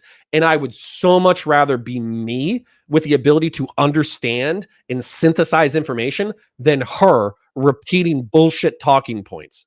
Fuck that. Unknown 469 says, but she looks good. Hey, listen, I think I look good on some days. I got a little bit of a dad belly. I'm not going to lie, but I have some angles that work for me. Bud123 says the Ray Epps guy was talking to one of the protesters just before he attacked police officers, tore down a barricade. The January 6th committee did not ask him what he said in that moment when interviewed. Bud123, I love you. You have been a long time commenter and replier in this chat, and I appreciate you for that. However, I have watched an interview with Ray Epps, and what Ray Epps said and what his interview showed and what video footage from the day corroborated was the fact that Ray Epps did believe the election was stolen. He thought that they were going to go protest the thing. He got a little bit too exuberant about it. He did rip down the barricade, and then helped rip down the barricade or whatever. But then when he actually saw the violence unfold, he was so disgusted with what he was participating in that he next spent several hours between law enforcement and the protesters trying to get the protesters to back up, to disperse, and to not engage in violence. And so in his interview and in the documentary about him, you can see him after that incident trying to keep peace between law enforcement and the rioters and also discouraging people from making entry. So as a result, when it came to him getting criminally charged, they argued that he should not be criminally charged because while he did fuck up in the beginning, he redeemed himself in the end. So the fact is, Ray Epps text message to his son, I orchestrated it. Yeah? Yeah? He controls 100,000 fucking people? Really? Seriously, that's what we're going with, is one rioter in the fucking crowd controls tens of thousands of people. That's your fucking theory for the day? That Captain Super AIDS, I appreciate your handle. That's a terrible theory. I don't think anything that I know about human psychology, human beings, large crowds, security work, the way our presidents, the way our system of government works, I don't think anything that that I know about the world lines up with Ray Epps personally orchestrated January 6th. Jesus fucking Christ. There it is. Yeah, Fuck they're these guys. definitely- Yeah, I will never give sympathy to this side. These guys are destroying the country. Dude. This is unhinged. There were agents. There were a single thing that agents present. We know for a Destiny, fact. here's your problem There with were me. agents present on January 6th. We saw the tourists being ushered into the Capitol building. They're being treated like terrorists. And in fact, several months ago, Vivek Ramaswamy. Yeah. The traitor and you're an enemy and all that kind of shit, that's not going to fly, but I do know that humans are lemmings, Arakota. That is true. That is true. American and not said Canadian. it's only fair that we're able to have a decent conversation about all of this. let me say and in what fact, let me we're not say, able to have a conversation let me about just say anything because of people like you. Let me just say what I think about January 6th, because I wrote it at the time and I believe it today. I thought it was a shameful attack on the heart of American democracy. It was an attempt to thwart democracy taking place. It should never have happened. Everyone involved in any violence at that day was utterly shameful. But he's ostensibly a liberal, so Destiny doesn't care about that. Donald Trump's rhetoric that day was appalling. All those things are completely true, Destiny. I can happily subscribe to that. Neither of your other guests. But here's the thing. Here's the thing. Neither of these guests agree with that. But if I'm a Republican, Piers, do you understand? Piers, but if I'm a Republican, dude, whoever is controlling the audio is doing a good job to keep Piers in control, but it's fucked up when you're thinking about the rhetoric that's being going on. Destiny is making the point. Neither of your other guests agree with that, though. And that would be a really interesting conversation to say, do you agree with Piers? What do you disagree on? That would be phenomenally interesting. But we don't get that because the audio engineer has to keep Piers in control. Yeah, but here's the thing, Destiny. If I'm a Republican... Death Lily 76 is, Connor, you're going to watch the Medi combo too? Not tonight. But we'll watch it in general. And listening to you, I'm thinking, hang on. This guy thinks we're all disgusting. We're reprehensible. We have no empathy. We have no this, no that. Absolutely, and yet he himself is proud of being even more disgusting. Not absolutely. And then I would say, wow, well, nothing has changed from since before COVID, before the vaccines, before J6, when they thought the election was stolen, when they thought that we were forced into lockdowns for no reason, when they thought that George Soros and the World Economic Forum and the IMF banks and everybody were taking over the country and the Federal Reserve was devaluing our currency. Like, it's all the same. Nothing has changed. Let me ask you this. I'm curious. Wait, can you ask one last question, do they agree with Destiny? any part? Do they One agree last with question any for part of you. the characterization of J6? Destiny, one last question for you. But Are you pleased that Donald Trump got shot? Am I pleased? No, absolutely not. What is your emotion to the shooting?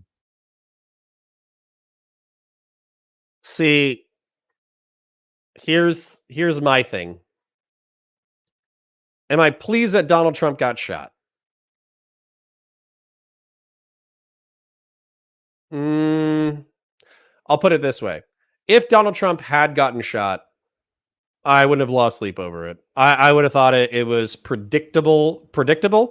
I would have thought it was the result of his rhetoric. I would have thought it was the result of his policies. I would have thought it was the result of January 6th and the false fraudulent elector scheme and him saying that the election was fraudulent but never proving it. I would have thought it would have been a result of his rhetoric around immigrants and Mexicans and people from the Middle East and North Africa. I think it would have been in response to his rhetoric about communists and socialists and leftists and trans people infiltrating our institutions in order to destroy us all. I think it would have been a result of that. And so I would have lost no fucking sleep. And what's interesting is, what I actually find really interesting is Donald Trump and some of his peers have said that he is going to try to unify the country. If he actually does try to unify the country as the result of a near-death experience, I will wholeheartedly welcome that. I will absolutely welcome it. So, yeah. Captain Super 8. Whoa. Are you serious? Hold on. So he says sticks and stones, huh? Sticks and stones. For those of you who don't know, Captain Super 8, this might be one of the wildest comments I've ever received in this chat ever. Sticks and stones may break my bones, but words will never hurt me. So are you saying that the President of the United States only does rhetoric? I would love it if you were still here. I would love a response to that. That is patently fucking insane. He's the head of the executive branch. He was responsible for what happened with immigration policy. He was responsible for what happened with Middle East and North Africa. He was responsible for partially for Afghanistan withdrawal because he's the one who set up the timeline. He is responsible for the stimulus checks that went out during COVID. He is partially responsible for us doing a haphazard policy when it came to lockdowns, which, by the way, I live in Florida. I'm happy we didn't get locked down. But at the same time, he's responsible for all of that. So it's not just sticks and stones. Are you serious? God, I wish you would come back and answer. That's amazing. You think the President of the United States is a purely rhetorical role based off of what you just said before you ran away from chat. That is an amazing comment. I have taken a lot of psychic damage while sitting in this chair. Wow. That is a phenomenal comment. That is beautiful. That is absolutely beautiful. Okay, anyway, sorry. I'm still in amazement by that. All right, let's finish up. My emotion is emotionally what? In terms of his personal health, is absolute indifference. No, do you condemn the shooter I agree with that. Absolute indifference. That's probably a good way to describe it. Shooting Donald Trump? Of course. No. Not here, not on this program, not in front of these. Actually, what? In terms of hold on. This might be an L. His personal health is absolute indifference. No, do you condemn the shooter shooting Donald Trump? No. Not here, not on this program, not in front of these people. Absolutely. You do not condemn. So hold on. There's some qualifiers here. Not here, not on this show, not in front of these people.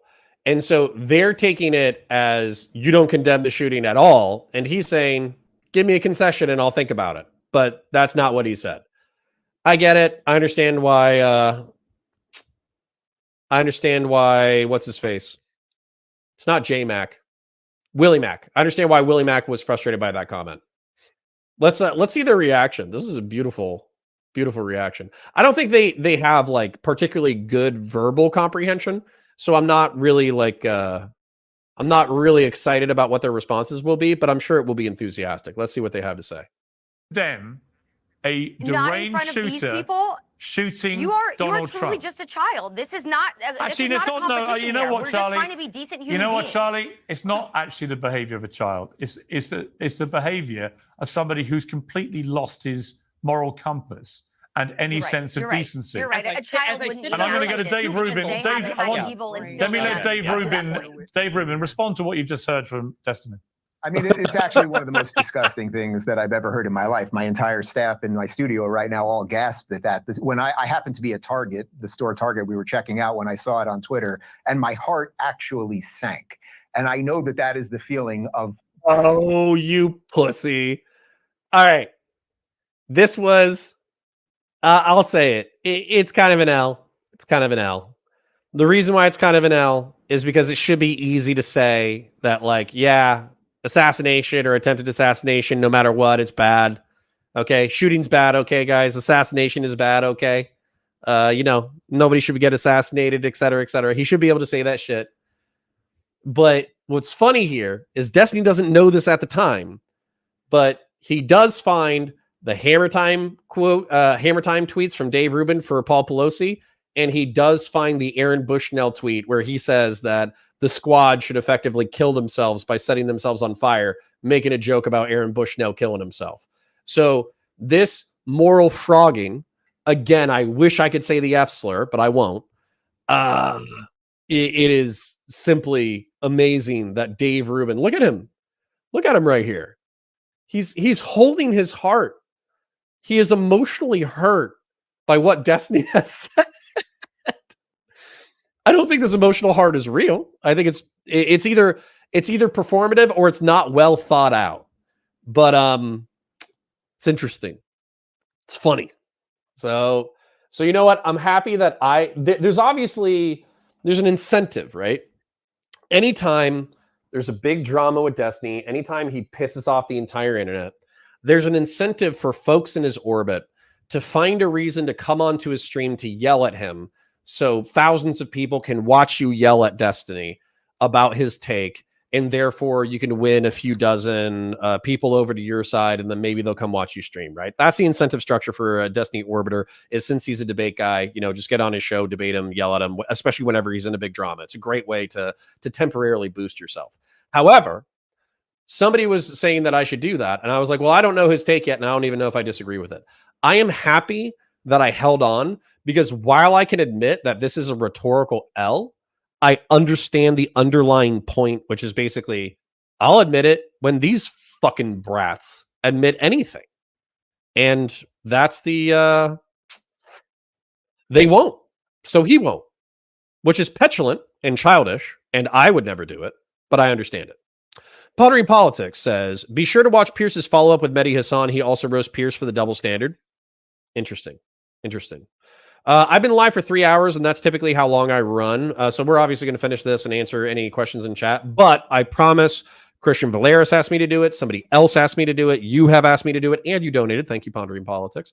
I think this actually brings us up to a decent donations tonight. So thank you for whoever was harassing me about saying that this is how I make my living. I'm happy that you made me complain about money enough that people gave me money. As a matter of fact, I'm going to thank them all right now. Old School, thank you for the donation. Clockwork, thank you for the donation. Ryan Brace, thank you for the donation. Online Paradox 13, thank you for the donation. And then Sultan Al Fahim, thank you for your Kuwaiti dollars or your Bahrainian dollars or wherever. I thank you for your oil money. It is appreciated. And then Pondering Politics, thank you for your YouTube blood money. It is appreciated. So thank you kindly, kings and queens. I do appreciate it. Gay man Dave Rubin, who buys infant Jesus Arakota, condemns fellow sinner Destiny despite gleefully sinning. Did you become a Christian nationalist when I wasn't paying attention? What the fuck happened? What the fuck? Only a Mr. Bill says them joking versus Destiny being serious. Are you kidding? Wait. Do you think that I would shed a tear if the squad killed themselves? Do you think that I would shed a tear if who is it? If Paul Pelosi got killed? I wouldn't give a flying fuck. I'm going to be real. I wouldn't care at all. Now, I wouldn't cheer it on. I would see it as a degradation of our culture and our society, the fact that people were cheering on that kind of violence. Absolutely. I would see it as a degradation of our culture. And I wouldn't stoop myself so low as to think that, I should condone it or be ambivalent about it on national television. That would never happen. But I wouldn't care. Lots of people die all the time, including people I care about. And the world doesn't stop. Matt Slice says, Counterpoints, you were incorrect. Before Elon buyout of Twitter, Twitter was already slanted towards right-wingers' use of after Elon purchased, they were gone even more right-wing. You were uninformed. We have study that proved that. Matt Slice, I have already addressed this in another video, showing that conservatives are popular or disproportionately popular has so many confounding variables about it that it doesn't even fucking matter. Jordan Peterson caught a ban. Milo Yiannopoulos caught a ban. Almost every major conservative has caught a suspension. They probably haven't caught a substantial amount of suspensions or bans since Elon bought Twitter.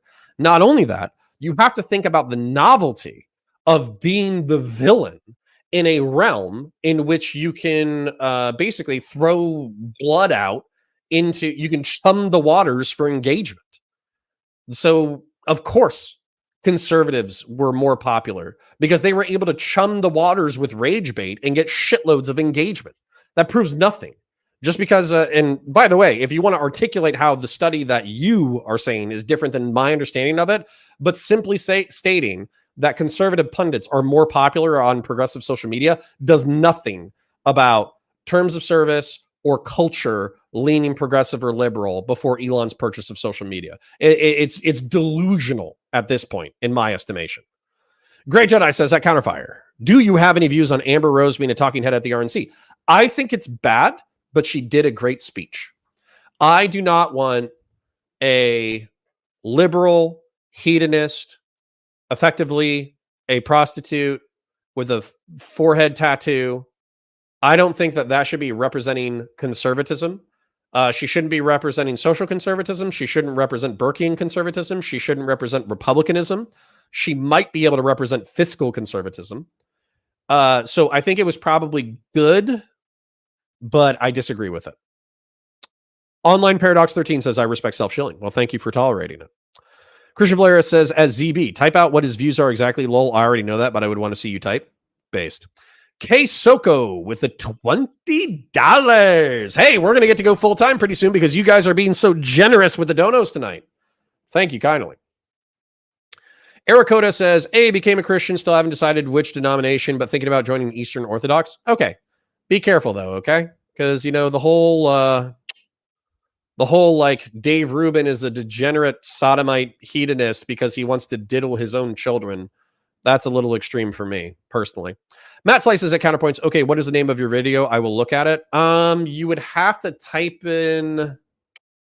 It's been a while, man. It's been a while. It would be related to the Twitter files. I think it would be... Sorry, he asked. I want to indulge. You're going to have to... this is too complicated for me to look up right now. But basically, if you go into Counterfire, if you type in Twitter files, I think I should have a video on that.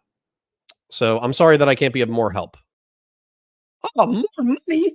Oh, I'm going to go full time. I'm going to go tell the wife, we don't need my job anymore. I made $80, almost $100 tonight. We are, I'm quitting. I'm going full time. I'm talking shit about politics and debate for the rest of my life. And you fine folks are on the adventure with me. Ericoda says, opinion on JD Vance. Scarily competent. If I understand, he wrote Hillbilly Elegy. You actually mentioned that in the next comment. Hillbilly Elegy is apparently a really fine piece of art. And I think that I've heard him speak in interviews, and he's a fairly intelligent fella. Now, I don't like that he was a never-Trumper who changed teams. That was frustrating. But I do, in general, think that he's probably a smart fella. And I'm looking forward to hearing more from him, frankly.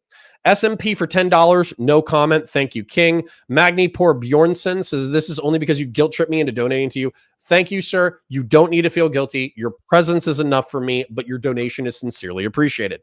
Gingermus Prime says, he has just turned into what he is literally arguing against. I get he's trying to make a point, but to most people, he just comes across as a C-slur. I do agree. This last comment was an L. It was funny. I get it. It's fucked up. It's abrasive. It's rude. It's shitty. It'll be clipped out. It'll be used against them for the next half decade. However, if you listen to the point, which the point is, I have not, this is Destiny's point if I was to summarize it. For the past 8 years, Republican rhetoric has been abrasive. It's been rude. It's been violent. It's celebrated the death and injury of its opponents. It's gone against facts. It's gone against scientific consensus. It's gone against political analysis. It's gone against everything that I know to be true about the world based off of my analysis of the world. And yet, I cannot get a single concession about a conservative on any of the things that I take issue with about their politics. Therefore, when you bring me onto your program to moral frog about this one time that I'm being callous about political violence, although it is the biggest amount of political violence it's the most extreme political violence that we've had in our republic in a long time, I don't care to grovel to you. That is what I heard from him. Other people might hear it differently.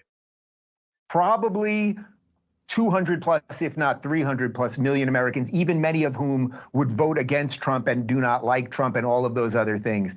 The idea that you can't show sympathy or empathy for that is so profoundly sad. I would also add one other thing here, which is that the reason you're so emotive and screaming beyond the Red Bull, and dude, just ease up, man, it's not healthy for your heart, is that you really don't have good arguments. So you're petulant and screaming as opposed to just trying to work things out. We're allowed to ask questions about these things, but I would hope that you would try, as Piers is pointing out, instead of always reaching for the lowest common denominator and they're bad, so I'll be worse. I would hope that we could try to be a little bit better than that. And by the way, I think that you're seeing that right now at the Republican National Convention. They're not going crazy over all of this. They're applauding the fact that Trump's there. They're rallying around the new VP choice. And I think you're going to see a wide swath of America that maybe didn't come out for Trump before and they're not traditional conservatives. I totally agree. I think you're going to see them support Trump. I totally agree. And I would say to you, Destiny. Nothing is more I would say to you, emblematic of the situation Destiny. than the fact that the VP choice is a guy who's also said that Donald Trump is like Hitler. Yeah, I would just think say, it's the perfect cherry on he's top of apologized for every it, so part you of got it. it wrong.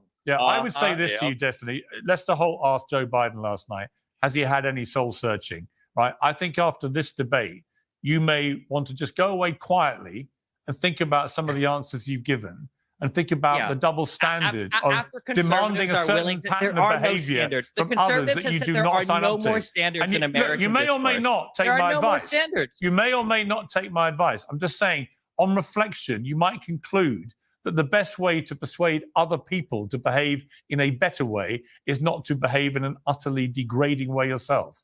That's all. I think deleting a YouTube channel only takes one click, Destiny. Right. Yeah, right after you, Dave. Okay, I'm going to leave it there. Thank you all very much. Should have called him the F slurred. So I don't know what happened. I don't know if we lost Twitch, but we lost about 15 or 20 viewers. I think we might have lost Twitch somewhere. Did Twitch go down? Can we have any comments from Twitch?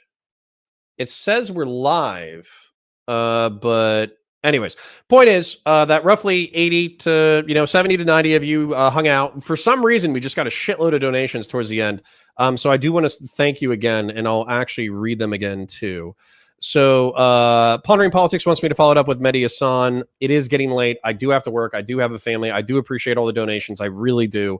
I do appreciate you guys hanging out with me, but I have to prioritize my main life until we're making enough money with the side hustles that the side hustles can become the real hustle. So I'm going to have to apologize, but we'll do that content later.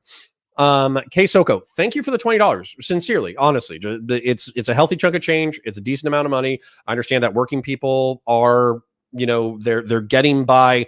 Groceries are expensive. Things are tough right now for almost everybody. So thank you for your donation. Same thing to SMP. Magni Pure Bjornson, I'm sorry that I guilted you, but again, thank you for the donation. Germus Prime, he has just turned into what he is literally arguing against. I get he's trying to make a point, but to most people, he just comes off as a C-slur. So Germus Prime, I want to put this to you. I earlier said this, and I challenge you to change my mind on it. You don't have to if you don't want to. I just want to put this forward.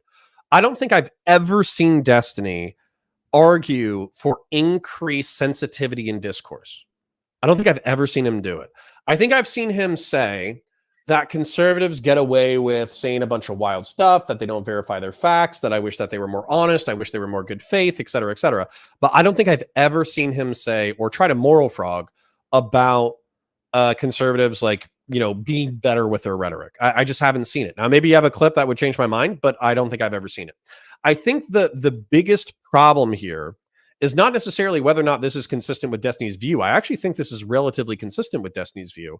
I think the problem here is the fact that it makes him look like an asshole. I think it's actually your last sentence when it makes him look like a C-slur. I agree with that.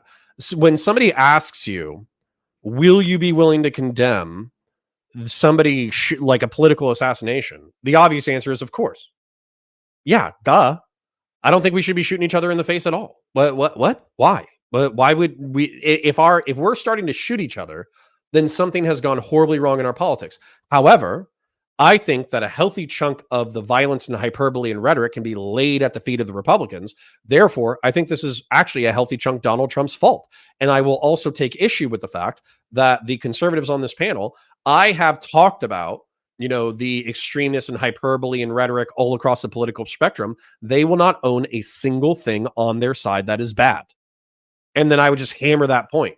But so he kind of took an L, but it also got him like negative attention, and Destiny thrives off of negative attention. So it is what it is. I'm not saying it's 4D chess. He could have just honestly like fucked up, but he's going to capitalize on it either way. Eric Coda for $10 says, love you, bud. Was with you for a few years since the Blood Sports era. Glad you're growing so much. Much love. Well, honestly, Eric Coda, thank you kindly for the donation. I understand that if you become a devout Christian, we might not see eye to eye, and that might cause a conflict in our relationship. However, I do want to thank you for being here with me for a healthy chunk of time. I want to appreciate you commenting and hanging out in the chat a healthy chunk of time. And thank you for appreciating the Warhammer success. And also, politics is fun. We might not be as big on politics, but we're having a shitload of fun over here. Harmony asks if the C slur is a slur.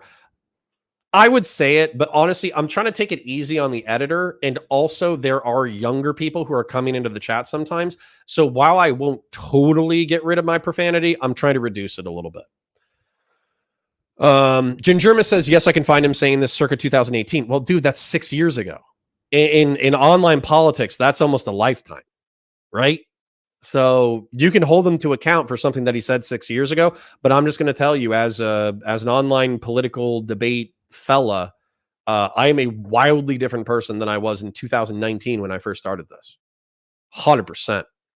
100%. Oraguni says that Harmony Rose, not in Australia, it's a greeting. True.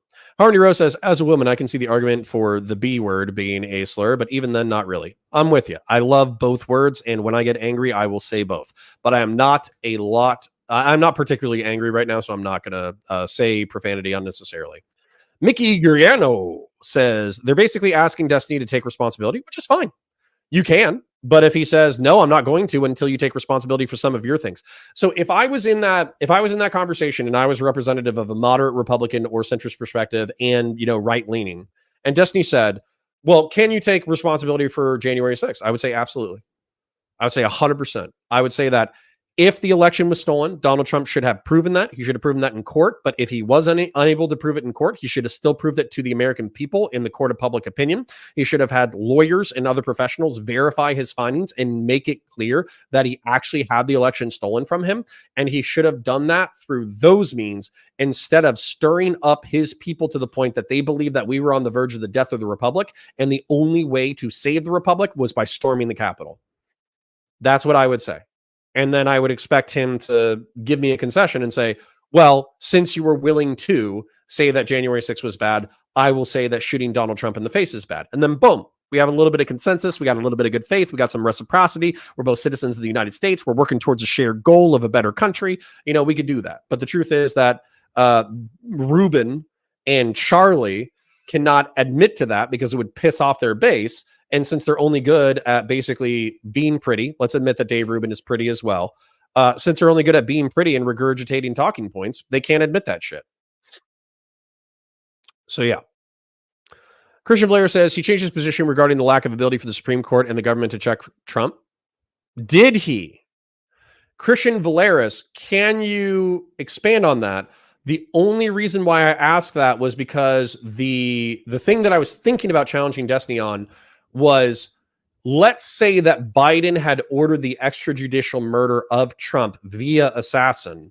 What do you think that the legislature and the Congress, I'm repeating myself, but the Supreme Court and other courts and law enforcement officers, what do you think that they would or could do in this circumstance? And I would be interested to hear him try to recontextualize this incident with Article 2 of the Constitution, with a recent Supreme Court ruling, and with the general laws that are passed by Congress. Because if he's like, oh yeah, we actually can hold him accountable, it's just going to be ugly, then I'll be like, yeah, of course. Grandmaster Alfarius says, are my comments blocked or do you just not like me anymore? Geez, you've skipped over everyone. No, I saw that one, Grandmaster Alfarius. But if I scroll up, I'm scrolling up a full page. I do not see you otherwise. So if you are typing in words like Trump or shooting or assassination or anything like that, it could be getting auto blocked by YouTube. Because I have literally scrolled up probably 3 pages worth of replies, and that is the only other Grandmaster Alfarius comment that I see. So unless you're fucking with me, you might be getting auto blocked if you're typing in anything edgy. And even not edgy, if you use certain keywords, YouTube will still block you. Eric Coda says, opinions on Curtis Yavin. Apparently he's popular on the right, but I haven't heard him until What If Altis talked on Stitch and Adam. Yeah, so actually, I have a conversation with Curtis Yavin. You guys think that I'm verbose and I take too long to get to the fucking point. Curtis Yavin cannot shut the fuck up. However, he's a wildly intelligent and interesting man, so while he's yapping, there's always something to engage with. I've had a conversation with him. I think he's an interesting and cool guy. He's pretty intelligent. However, I do think that his perspectives on the cathedral and politics is a little gamified, where he's not looking at the world as it presently is. He's kind of creating a social understanding or a social construction understanding of modern politics, and then he's gaming it based off of that understanding, but it doesn't actually have much to do with the way that American democracy and American republicanism works today. Or a Goonie says, amen, Connor. Well, thank you, sir. I do try to say the truth as I perceive it. Zero Fuck says, Dave is pretty and witty and gay. So true. Mickey Girano says, I'm just saying they're implicitly blaming it on Destiny by asking him to grovel. True. They're all hand-wringing, even though they've been saying the wildest shit for years. I mean, I agree. That's why I understand Destiny's point, even if I think it's an optical L. It's an optical L, which is better than a actual L. So you can take a variety of ways, or you can take L's in a variety of ways. Taking an L because you say something that's unoptical is not as bad as actually just being a fucking incorrect moron. So, yeah. Hayukin says, this sounds like a classic Alfarius psyop. I agree. That sounds like something that Alfarius would do. He would complain about not getting his comments read while not writing any comments. That does sound like something. Yarvin be like, Yeah, he does have a lot of filler words, but who doesn't? Okay. I try my best in order not to hit you guys with too many filler words, but it does happen when you're thinking a lot and trying to speak quickly. So, yeah. Christian Valera says, I counterfire. He told Pisco that he has become blackpilled after the court's ruling and views the government inability to check Trump potential authoritarianism. That's worse. That's worse. So you're saying that he broke even more towards Pisco? That's frustrating. Biz D, play nice. Christian Blair says, Curtis Yavin is a dark enlightenment guy that justified corporate fascism or something akin, but I thought he espoused the third positionist position. He does. He's a fan favorite in the dissident right. He's kind of like a philosophical underpinning to the dissident right. A lot of people really like his writings on the cathedral, and they base their dissident right philosophy off of his. However, overall seems like a nice dude. So even if he's a fascist, who cares? Eric Coda says he believes in managed monarchy. Yeah, exactly. Harmony says opinions on third way liberalism. Well, if it's anything like authoritarian centrism, I'd probably be down for it. I don't know what it is though. Origoni says starve in Yarvin. True. He does need to eat some sandwiches. The many Jews of the dissident right. True. There's an awful lot of Jews in the dissident right. So, I think we went down on Twitch. To be honest, I haven't seen any Twitch comments in a really long time. And it's probably because we were watching Destiny, but honestly, if I have to take the L on that, I don't really care. And YouTube chat gave me all the super chats and donos anyway, so I don't give a fuck. So I want to thank the 60 to 90 people. We have 65 right now. I want to thank the 60 to 90 people who came and hung out tonight for this little breakdown. I want to say, see, now you got me saying like starving Yarvin. I want to say that I probably will not be going live again until the weekend. I talked to Phil Labonte and asked him if he wanted to talk about Destiny's burnout and Trump almost getting shot in the face. And he was like, fuck yeah, let's do it. So we'll be hanging out with Phil Labonte, who is another fantastic centrist. And then that's really all I have planned. I think Brianna Wu was supposed to be here, but she had a medical appointment, and then she basically didn't respond after a while once she went to her medical appointment. So I'm assuming she's dealing with something like, hopefully not too serious, but relatively serious, enough that she couldn't be here. Oh, yeah. And then she did text me, and she said that she actually had a meeting in New York that she had to go to. So she wasn't able to come tonight. But anyways, I mean, this was fun for me anyway, so I don't care. What happened to Bunty King? So Bunty King made a video about how he was in love with one girl, where he found out that he was the other guy and he didn't care because they had such good chemistry that he was in love with her. And so he was willing to be the cuckold and the other man in the relationship. But once he found out that there was another man, she was unwilling to continue to the relationship. He went on bended knee to try to win her, and she rejected him. And then everyone on the internet made fun of him for sharing that story. So he rebranded. I think he created like a new channel, and he just went into video game stuff. But he basically disappeared from political anti-SJW social commentary, if I remember correct. Christian Blair says, Phil's a good dude, but he's overly butthurt over misunderstanding with Destiny over greetings. Yes, I agree. I wish that they would mend the bridge, but he's whatever. He hates him even more now, so it is what it is. So, yeah. Jonah Boy, Australopithecus, and Ericoda are all like, Jesus, damn, wow, rough out there. Yeah, well, this was like a few years back, so I'm sure he's like moved on, gotten a girlfriend, all that kind of stuff. But yeah, that's what, if I remember who Bunty King was, if he was kind of like a nice, funny Indian dude who used to post shorts to Twitter that did really well, where he was shit-talking people, and then he was also kind of famous for debating Destiny and other people in the anti-SJW space and kind of being like a chill Indian or Pakistani guy who was hanging out with the dissident right folks. Yeah, that we're thinking of the same guy. So anyways, what else you got? Anybody else got anything in chat? Because honestly, like I'm still crashing. I don't want to start a new segment. I don't want to go into the Mehdi Hassan thing, but I don't mind hanging out with you guys for just another minute. How's the comment section doing? Chen calls everyone a lunatic, but he's the only one I see acting like a lunatic. I don't know. Did you stick around for the Destiny segment? It was pretty fucking funny. Piers made the mistake of assuming that Cenk knew the definition of the word odd. True. I do think that it was a semantic and or verbal thing. Once again, Cenk is insufferable. Dang, it's all about Cenk. You don't have anything to say about my boy Destiny?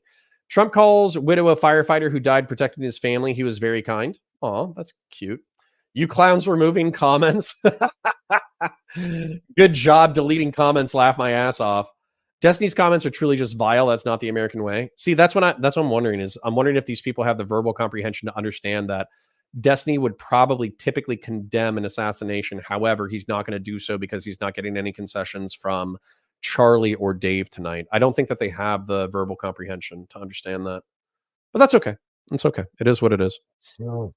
Eric Coda says New Gears of War excited. Absolutely. I'll be playing the fuck out of E-Day. I was actually thinking, so I tried posting a random science fiction video to Counterpoints 40K, but it did very poorly. I only got like 800 views in 3 hours, and that is abysmally low for me.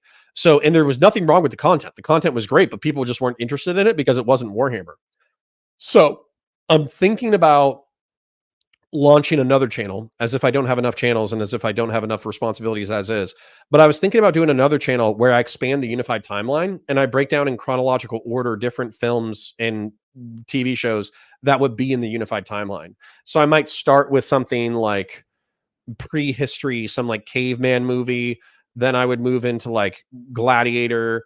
Then I would move into Kingdom of Heaven. Then I would move into, Master and Commander, and so on and so forth. And I would just break down historical stuff up until the present. And then in the present, I would start breaking down sci-fi. So I would do like Prey. I would do Predator. I would do Aliens. I would do The Expanse. I would do Avatar. I would do all that kind of stuff. And so it would kind of be like the science fictional history of the universe if it was human-centered and if sci-fi became our future reality.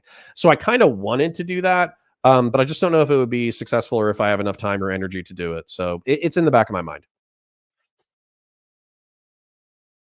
Destiny is playing chess, but optically, nah. I don't even know if he's playing chess. He could just be pissed off, to be honest. Biden got COVID. You hear about that? Yeah, good. Good. I hope it makes him step down, to be honest. I hope he doesn't die, and I hope he steps down. Or if he doesn't want to step down, then I hope the other thing happens. And that's not because I don't like the guy. I think he's probably all in all like an average dude, although there are some allegations of some impropriety and some other stuff. But he should not be the Democratic nominee for president. I think he stands a very strong chance of losing the election. Very strong chance, which 6 months ago, 3 months ago, 2 months ago, I wouldn't have said that. But his debate performance and his interview performances are so poor that I don't want to slap lipstick on a pig or whatever other analogy is appropriate. I think that he should step down and they should find a competent, intelligent, rhetorically gifted, moderate, charismatic Democrat to lead the way. That's it. That's what they should do. They should swap him out, replace him with a 50-year-old who's competent. Oh. I kind of half wonder if Destiny wants a vacation. Yeah, is he trying to get banned so he can fuck off? Is he trying to go as hard as he can so he gets banned from every social media platform and then he can fuck off with his millions of dollars? That might be it. That'd be fucking hilarious. It could be subconscious. He might not even be conscious of that. I'd suggest the Dead Space games for the Timeline Project, but the story probably ends with the necromorphs consuming all life. Rip. Nope. They're the Flood. They can be defeated like the Flood. So I think he said he isn't stepping down still, even after revealing COVID. We'll see. We'll see. And hopefully COVID takes him out. Like, I'm not trying to be rude about it. This is kind of thing. So should people moral frog now that I'm saying that Biden should get taken out by COVID? Are they going to freak out on me because I think that an 80-year-old should step down from power, and if he doesn't step down from power, then maybe nature should take its course? I don't feel particularly apologetic about that take. I care more about the republic in the country than I do about one man. It just is what it is. You should read and talk about Alistair Reynolds' Revelation Space series, best sci-fi I've ever read. The only problem with books is they're not popular enough. They're just not popular enough. If you have TV shows, video games, or movies, you can typically get like a breakdown audience to follow you on those breakdowns. But if you just have a book, most people, they're not going to listen to you explain a book unless you start like a book lore channel, which is starting from scratch and putting a lot of faith into the audience. Matt Slice says that would make sense if other people would agree, pick up your unified universe, but you are not big enough probably to create that kind of movement. So it would be rather time-consuming exercise. Matt Slice, I'm inclined to agree. And so I think it's something that I can't really put energy into until I'm full-time. That's the only time that I could find 2 to 3 hours a week in order to dedicate it to that. I'm with you, and I appreciate the honesty because I think you're just correct. Gingermus Prime says, Destiny pointing out the hypocrisy is valid. That is different than him thinking the shooter was justified because T is the threat to the Republic. Did he say that? I didn't hear him say that in that debate, but he might have said it. And also, it would be justified if Christian Valeris is correct in the fact that he went back to Pisco and said that he's not confident that the legislation or the legislators or the judicial branch can check Trump's power. That would make sense. That would be more criticizable. Christian Blair says at Counterfire, he said he planned on taking a break. He thinks there are a bunch of bot accounts reacting to his tweets. I wouldn't be surprised. Would not be surprised. You should do React content. Ericoda says, like react to anime and TV shows and movies and shit. Yeah, I get it, but like, you know, do you really want to watch me with like my face be like, oh, wow, that's so cool.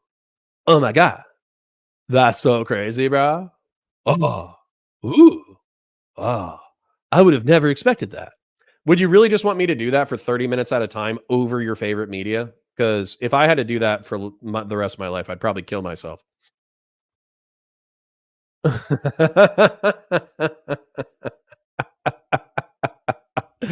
Y'all are fucking evil.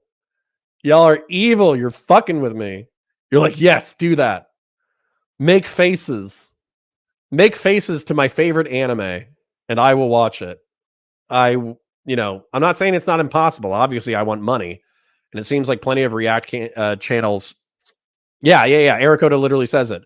React Andes get pretty big while doing basically nothing. I agree with you. But will I be able to not kill myself while doing that? I don't know. Watcher NR12345 says, I hear the Love, Death, and Robot episode called Beyond the Aquila Rift was very popular. It's by Alistair Reynolds. I have seen Love, Death, and Robots clips. The Russian one where they're fighting monsters, the robot bear, and the crab that eats people on the pirate ship. I've seen clips for all of those episodes, and they all look really fucking good. But since I think it's an anthology, if I'm using the word correctly. So it's just like one-off stories. So since they're one-off stories, it would be hard to build up, consistency on that. I think Jim Carrey as Biden would be president. Listen, kill Biden with COVID, replace him with Jim Carrey. I'm down. Like Jim Carrey literally assumes the role of Joe Biden. He just wears a wig and we all pretend it's Joe Biden. I'm okay with that. That's fine. Ericoda says, I'd rather have Biden than Harris. She is so annoying. I agree with you. 100%. I agree. But I'm also just thinking about the Republic. Christian Flair says you might want to have Mrs. Points given the most popular React Andes have pretty women on them. True. Honestly. If I was a hot chick, if I was Charlie, I would have just been a React Andy channel. Politics is for the birds. Jonah Boy says, big titty anime waifu on screen. Wow, this plot is incredible. Yeah, exactly. I'm here for the plot, fellas. Bud123 says, I don't care about Kamala being president. I just don't want a president who forgets everything. I mean, I agree there. Bring Mrs. Points and Little Points. True. We could do some like Minecraft content. I can't stand the anime. The exposition triggers me. William Shatner style reaction. Shatner, oops. True. The robot bear is wild. It was a good episode. I really enjoyed it. Mr. Beast for Prez. Well, if he was 35, I'd vote for him. Zero Fucks is Jim Carrey, so you want a Canadian for president? Fuck no. He's not Canadian. He's pretending to be Biden. He's American. We need less Canadian influence in American politics. That's probably true. The NR in my name is a German way of writing no. Or number, excuse me, at Counterpoints. Guess I outed myself. Watcher number 12345. Interesting. That's beautiful. All right. Thank you to the 60 plus people who have hung out with me the entire night. I am actually relatively tired now because I hung out with you. I had a good time. I bullshitted. So I'm going to go ahead and salute you and I'm going to dip out. Thank you to all of the donos. Thank you to everyone who hung out. Thank you to everyone who hung out and chatted and talked and had a good time. So I'm going to hold my salute until I get at least a few salutes in return. Zero Fucks so far is the fastest one. No, Christian Valeris, have a good night. See you next time. That's not a salute. Ericoda saluting. Christian Valeris is saluting. Watcher number 12345 is saluting. Jonah Boy saluting. Okay, cool. All right. Thank you, Australopithecus. Parasocial love to you and yours. Have a beautiful night. Magni Pure Bjornsson, thank you for the dono. Ericoda, parasocial love to you and yours. Bye for now.